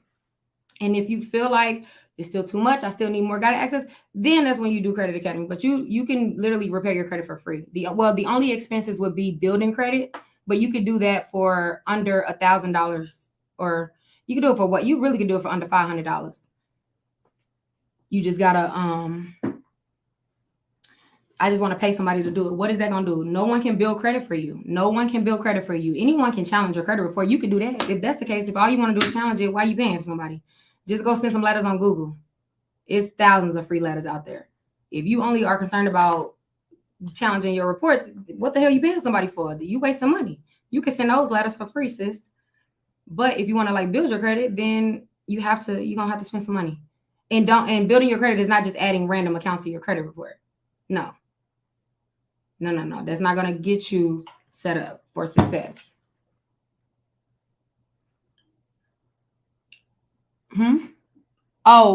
Credit no. So Credit Bootcamp is no longer in Credit Academy because one of the projects that I'm currently working on is actually refilming that. Credit Bootcamp was from 2020. And so for Credit Academy, I've refilmed Credit Bootcamp. So it's new and improved with, more updated methods and stuff like strategies and information. So that's why I took it out of Credit Academy, because I didn't want some of the things in there are outdated and expired. So it's just like, it's no point in having it in there. But it is coming. It is coming. But yeah, y'all, I'm so sleepy. Damn, an hour and 57 minutes on that. I'm so sleepy, y'all. Damn, it's 12 o'clock. Can your credit score stay the same for the month? Absolutely. It most months it's going to stay the same. Listen, guys, one more thing before I leave, one more rant, because I just do need y'all to understand this before y'all start repairing your credit. Everybody listening, if you just have this one understanding, a lot of things will make more sense to you throughout this process. I'm just going to let you know what's going to happen. Okay. When it comes to credit, there's a consumer side, and then there's the behind the scenes, the business side, right? How you see your credit report as a consumer, how you see the accounts and how you think or what you think certain things mean is completely different from how lenders view your report, right? There's a reason why your actual credit report does not include your credit score. Your credit scores, the numerical value of credit was literally made for consumers, just so that the banks can try to make it make sense to you without giving you all of the gray, space in terms of the details and terms and conditions that we scroll through. They just give you a number so that you can kind of briefly see where you stand. But then the number started not being as acknowledged because then people, found ways to manipulate the number, right? However, how a lender views your report and things and how different things are reporting, completely different. Why am I saying all this? When you have credit monitoring, like Credit Karma, whatever, they make you believe that your credit will change every single month. Credit Karma will send you 10 alerts in a 1 month span. Don't let you be under dispute. If you have any accounts in investigation, Credit Karma is going to make it seem like your credit is just wilding. And that is not how your credit actually works. Your credit report is only updated once a month. So technically speaking, you only have a refresh in your credit score once a month. This is why when you apply for a credit card, your lender is either going to pull your current month if you're on your current cycle of your report, or they're going to see what you did last month. There is no in between. So real credit reports are only refresh once a month. With that being said, if nothing changes, nothing changes. So if you got the same thing that you was reporting last month, or if you're in the middle of a threshold and enough time has not passed since you've made a certain change, you're not going to see a change in your score. Ain't nothing changed. You don't get rewarded just because you got a credit score. No. Every single point in your credit score is allotted already. We have 850 points. They give us 300. You can't go below a 300 credit score, and you can't get over a 850 credit score. So literally from 300 to 850, every single one of those points are already allocated. 192.5 of those points goes just towards your payment history. How well are you paying on your accounts? How many times were you late within the last 7 years on all of your agreements, loans, credit cards? How many times were you late versus how many times you paid on time? The more on-time payments you have reported to your credit profile, the more of those points you're getting. The more late payments you have on your credit profile, the less of those points you're getting. So literally of the 550 points, 192 is dedicated just to payment history. The next biggest part is credit utilization. This is why I say you cannot have good credit without a credit card. And it's also why I say to jump off your credit profile, the smartest thing you can do is get 2 credit cards of different nature. Because 165 of your credit points it's only dedicated to how well you're managing your credit cards, not your loans, not any other account other than credit cards, not when you do the self-reported accounts, not your authorized, just your credit cards. Meaning, how are you managing your debt? That's 30% of your credit profile. So literally the bulk of your points comes from you having positive reporting on time accounts that are reporting one on time payment every single month, right? And then also keeping a low utilization on your credit card. The next thing under credit utilization is credit age. So obviously, the more established your credit profile is, the longer you've been doing something, the more experience you are considered. So you are rewarded for that in terms of credit, which is why I say, no, you can't change your whole credit profile in 3 months, because no, baby, credit age is a big deal. It's 15% of your profile. So it's literally worth 82.5 points. Credit age is a huge deal. So you want to make sure that you're not trying to build credit too fast. Every time you close an account, every time you get an account deleted, every time you open an account, you lose credit age, because credit age is an average. So that's going to be the part of your profile that you're going to see very drastically in the beginning. Until you really have an established profile of at least 24 months, credit age is going to affect you a lot more than it literally ever will in your entire life. Just kind of go through the little bumps and bruises in the beginning, because it's an average. So obviously, like I said, with averages, it's going to spike. You open up 2 accounts this month and then no accounts for 6 months, you're going to have a spike that month. That's normal. That's normal. Your credit score is never just going to increase. It's not going to increase in a linear fashion. Any credit process always goes like this over time. It gradually increases those little ups and downs. It'll go down a little bit and then go up a lot, go down a little. So you're going to have those ups and downs. But if you look at it over the course of a year or 6 months, you should definitely see a definite incline if you're building credit properly. But that's just how credit works. So then under credit age is credit mix and then increase, which are 10% of your credit score, and they're at max worth 55 points. I'm gonna just tell you right now, if you have more than 3 increase of the 55 points, you probably only get in like 20. If you're reporting a 30% utilization of those 165 points that you could get, you're literally only getting like 65 to 70 points. And them people that had you reporting 30% utilization for all these years, and you didn't know that you were literally leaving over 100 points on the table. Well, it's 80, over 80, but still. Is my math correct? If my math ain't correct, y'all know what I'm trying to say. But yeah, so when you report under 10% and you do it consistently, and if you really want to get all of the points, you individually report each credit card under 10%. That's how you can get every single piece of the 165. Each individual card, if you have at least 3 cards and each individual card is low, under 10%, or really specifically between 1 and 3%, and you do that consistently, that's how you maximize your points. That's when someone is about to close on their home, the best way to raise your mortgage scores, that's not the same scores you see when you log into Credit Karma. Let's make it clear, because I don't want to confuse anyone. 6 months before you apply for your home, if you have more than 6 months, then even better. But 6 months, if you can catch it before you apply for your mortgage, please, I'm telling you, I promise you this. Listen, just listen, please. All you need to do is make sure you have at least 3 credit cards. It does not matter the limit, don't matter the bank, none of that. Have at least 3 credit cards. Make sure that you are reporting between 1 to 3% on each card every month for at least 6 months. Then right before you apply, so the month before you apply for your mortgage, the month before, you have to catch it, because they're going to likely pull that billing cycle. Okay, my bad, I got a text. So you need to make sure that you zero out 2 of the cards. So do not report $1. Don't report a balance on them, right? So at the end of that billing cycle, you make sure that you pay off the entire card. 0, 0, 0, 0. And then on 1 card of the 3, these 2 got 0 on it. Ooh. These 2 got 0 on it.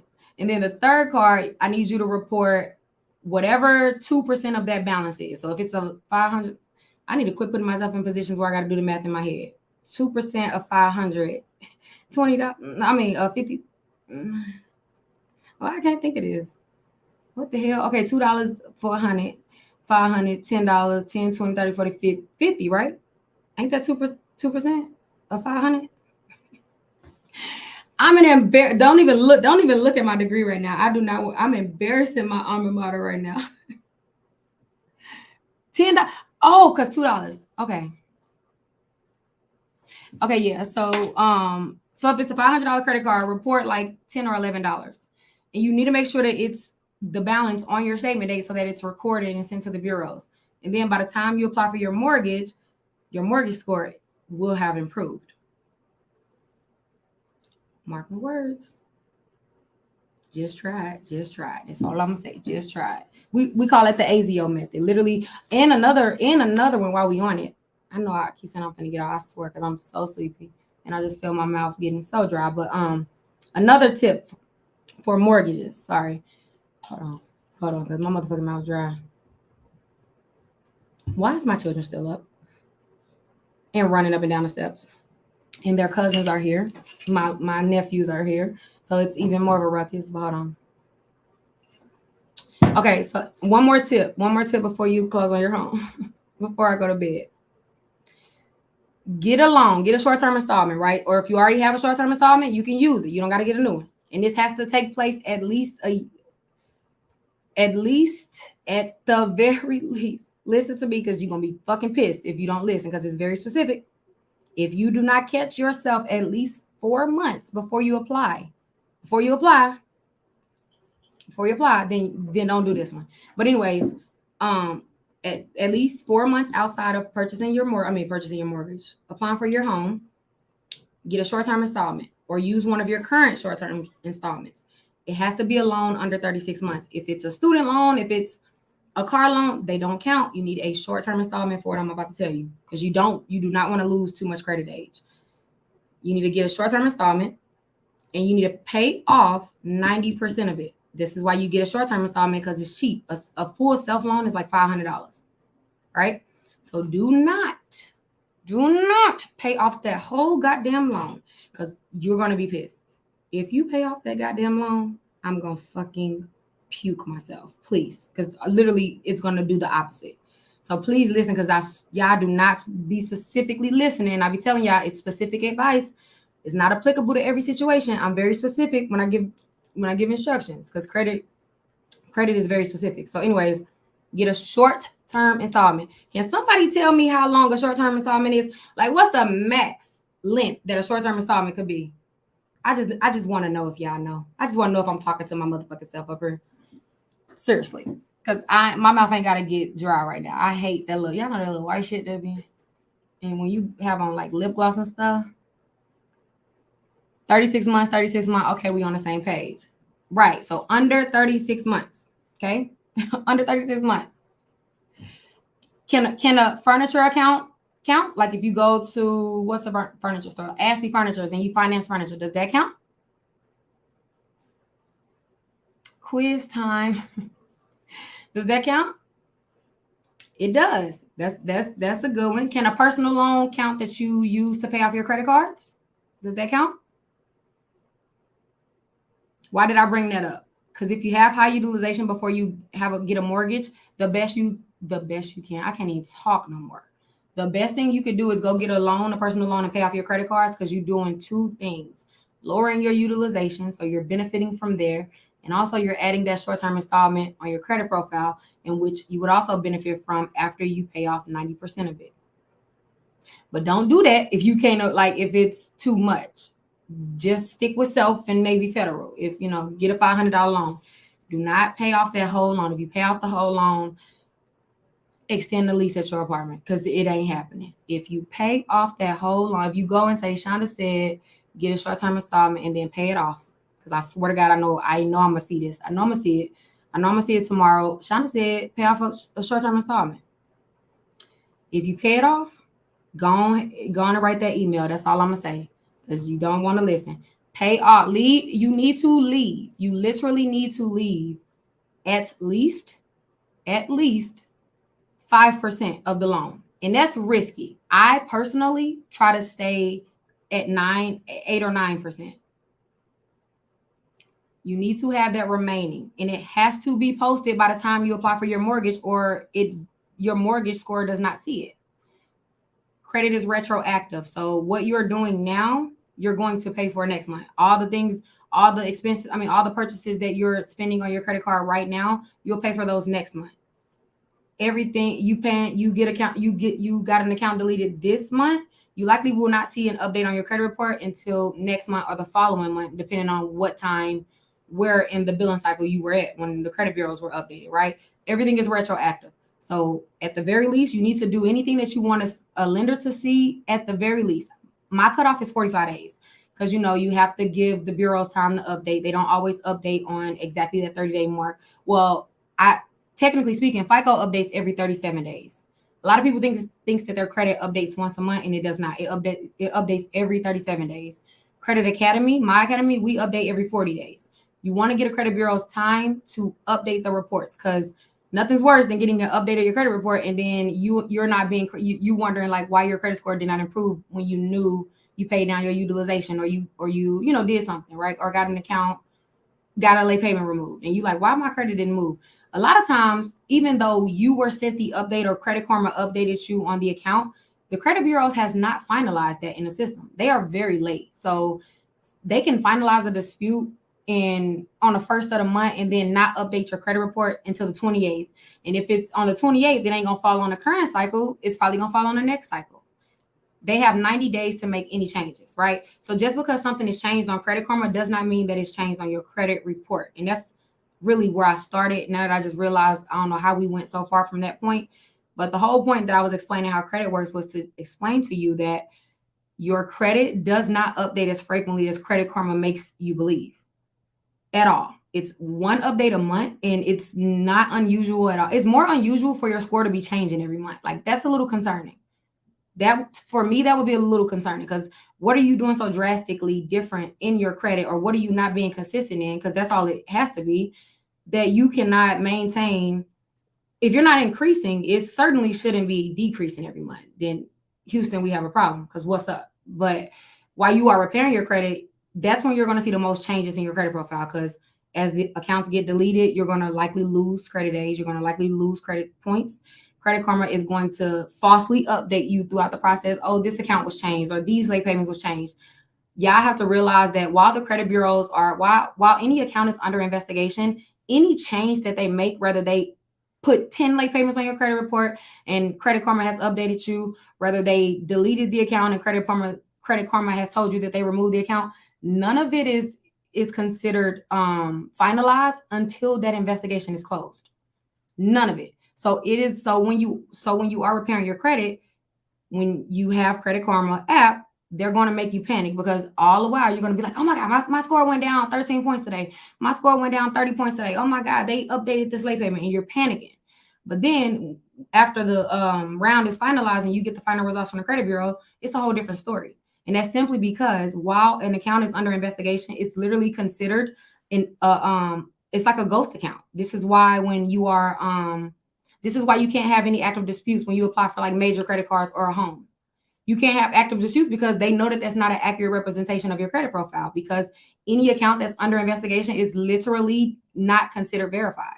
They cannot, anything that they see on an account that has the account under investigation status, they cannot take it as fact. They cannot use it in their scoring model because it is not considered factual information, literally.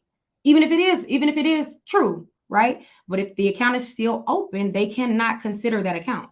So that's why Credit Karma gonna stress your ass out and just ignore it. When you're repairing your credit, you have to ignore Credit Karma, because Credit Karma is basically allowing you to peek into the window somewhat, because they don't always be accurate, but it allows you to peek into the window a little bit of the investigation process, but it doesn't mean it's right. Until you get the results from My FICO or the credit bureau, then nothing is finalized. Nothing. So don't let Credit Karma stress you out, because they're going to stress you out. A lot of times they'll be like, oh, this account was closed, and it wasn't. It was literally just under investigation. Girl, I know I said I was going to get off of it. This is really sickening because I am very sleepy. I damn near feel like I'm about to fall asleep on live with y'all. Credit Karma put a lot of people in a bind, telling them the score is what it's not, telling people to apply for credit cards. Credit Karma is an advertisement platform. It's free to you, but you are for sale to Credit Karma. Credit Karma makes their money off selling your information. This is why they make such a big deal about applying for credit cards through them, because they're incentivized to do so. Remember, in life, if something is free, you are likely the product. you ain't getting shit for free. It's free because make more money they make money off you to sell your information.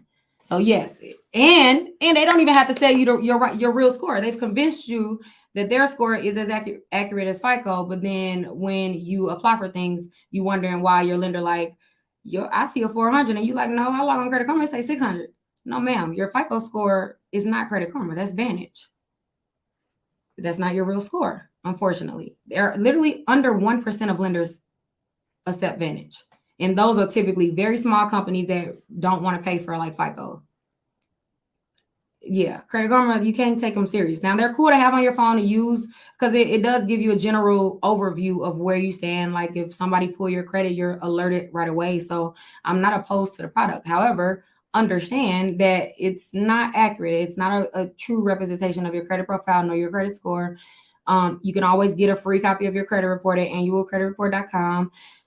You can always get a free copy. I'm meaning every single week you can get a free copy. Everyone needs to go get their credit report. Everyone, you need to always have a copy of your credit report. Even if you have credit monitoring, your only true credit report is from annualcreditreport.com. Make sure you do not do a typo because there are so many sites that's going to like prompt you to pay, but that's free. That's free. Your credit score is not on your credit report. No, because again, lenders don't care about your credit report. It's for you. The score is for you as a consumer. Lenders do not care about it because they're looking at your profile and usually doing their own calculations or picking a different version of the FICO score that better aligns with whatever they're selling. So if you're buying a car, most likely they're going to pull your auto score or a score that's installment heavy. Your mortgage score, if you apply for a mortgage, they're going to pull mortgage scores, which are FICO's 2, 4, and 5. Those scores are more tailored towards allotments and judge you more harshly on allotments. Like if you have late payments on allotments and you are applying for a mortgage, try to get goodwill adjustments. That's all I'm gonna say, because that's gonna make the biggest difference. You closing loans early before a mortgage, bad idea. I know you think that it's a good idea, but try to do it at least 6 months before a mortgage. Do not apply for any new credit within 6 months of getting a mortgage. New accounts are heavily penalized in your mortgage scores. I'm talking so much so that I've literally seen people having 100-point difference, 100-point difference between their actual FICO 8 score, which is the most popular version of a FICO score. Most lenders will pull FICO 8. I have literally seen a 100-point difference from FICO 8 and then mortgage scores, which is FICO's 2.2, 4, and 5. And it was the only difference was a new a new account. It penalizes new accounts harshly, y'all. So if you have not opened that account within 6 months of getting your home, it can wait until after you close. You do not need that car at that moment. You don't need it that bad. And if you do need it that bad, then you're gonna have to wait a little bit longer to get that house. You don't have to, but I'm just saying your credit terms will improve. And keep in mind, we're talking about mortgages, hundreds of thousands and millions of dollars in value, meaning the interest rate counts. Every little point counts. Every little point is the difference of thousands and thousands and thousands of dollars that you're going to pay. So yes, every point counts when it comes to your mortgage, for sure. Girl, I barely have any. I'm gonna go drink some tea. I'm gonna take a hot bath and drink some tea because I have to film 7 freaking hours tomorrow. But I'm excited because I already have my scripts and stuff.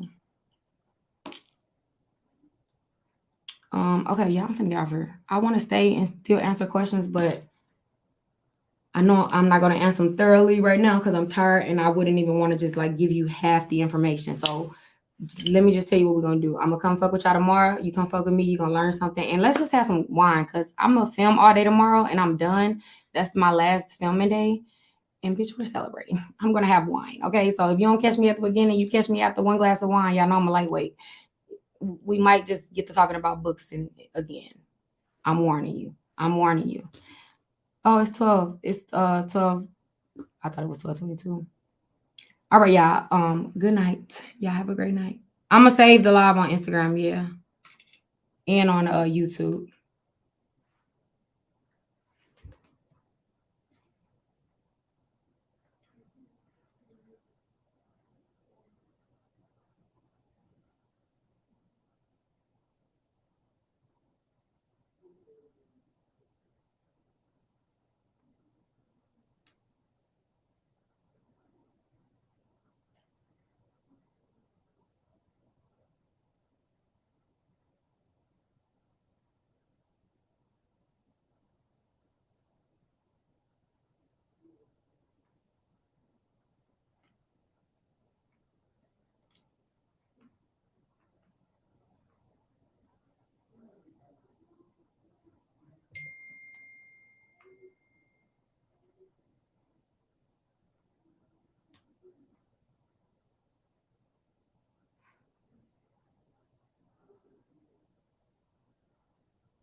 Oh fuck, I forgot y'all was still alive. I'm saving it.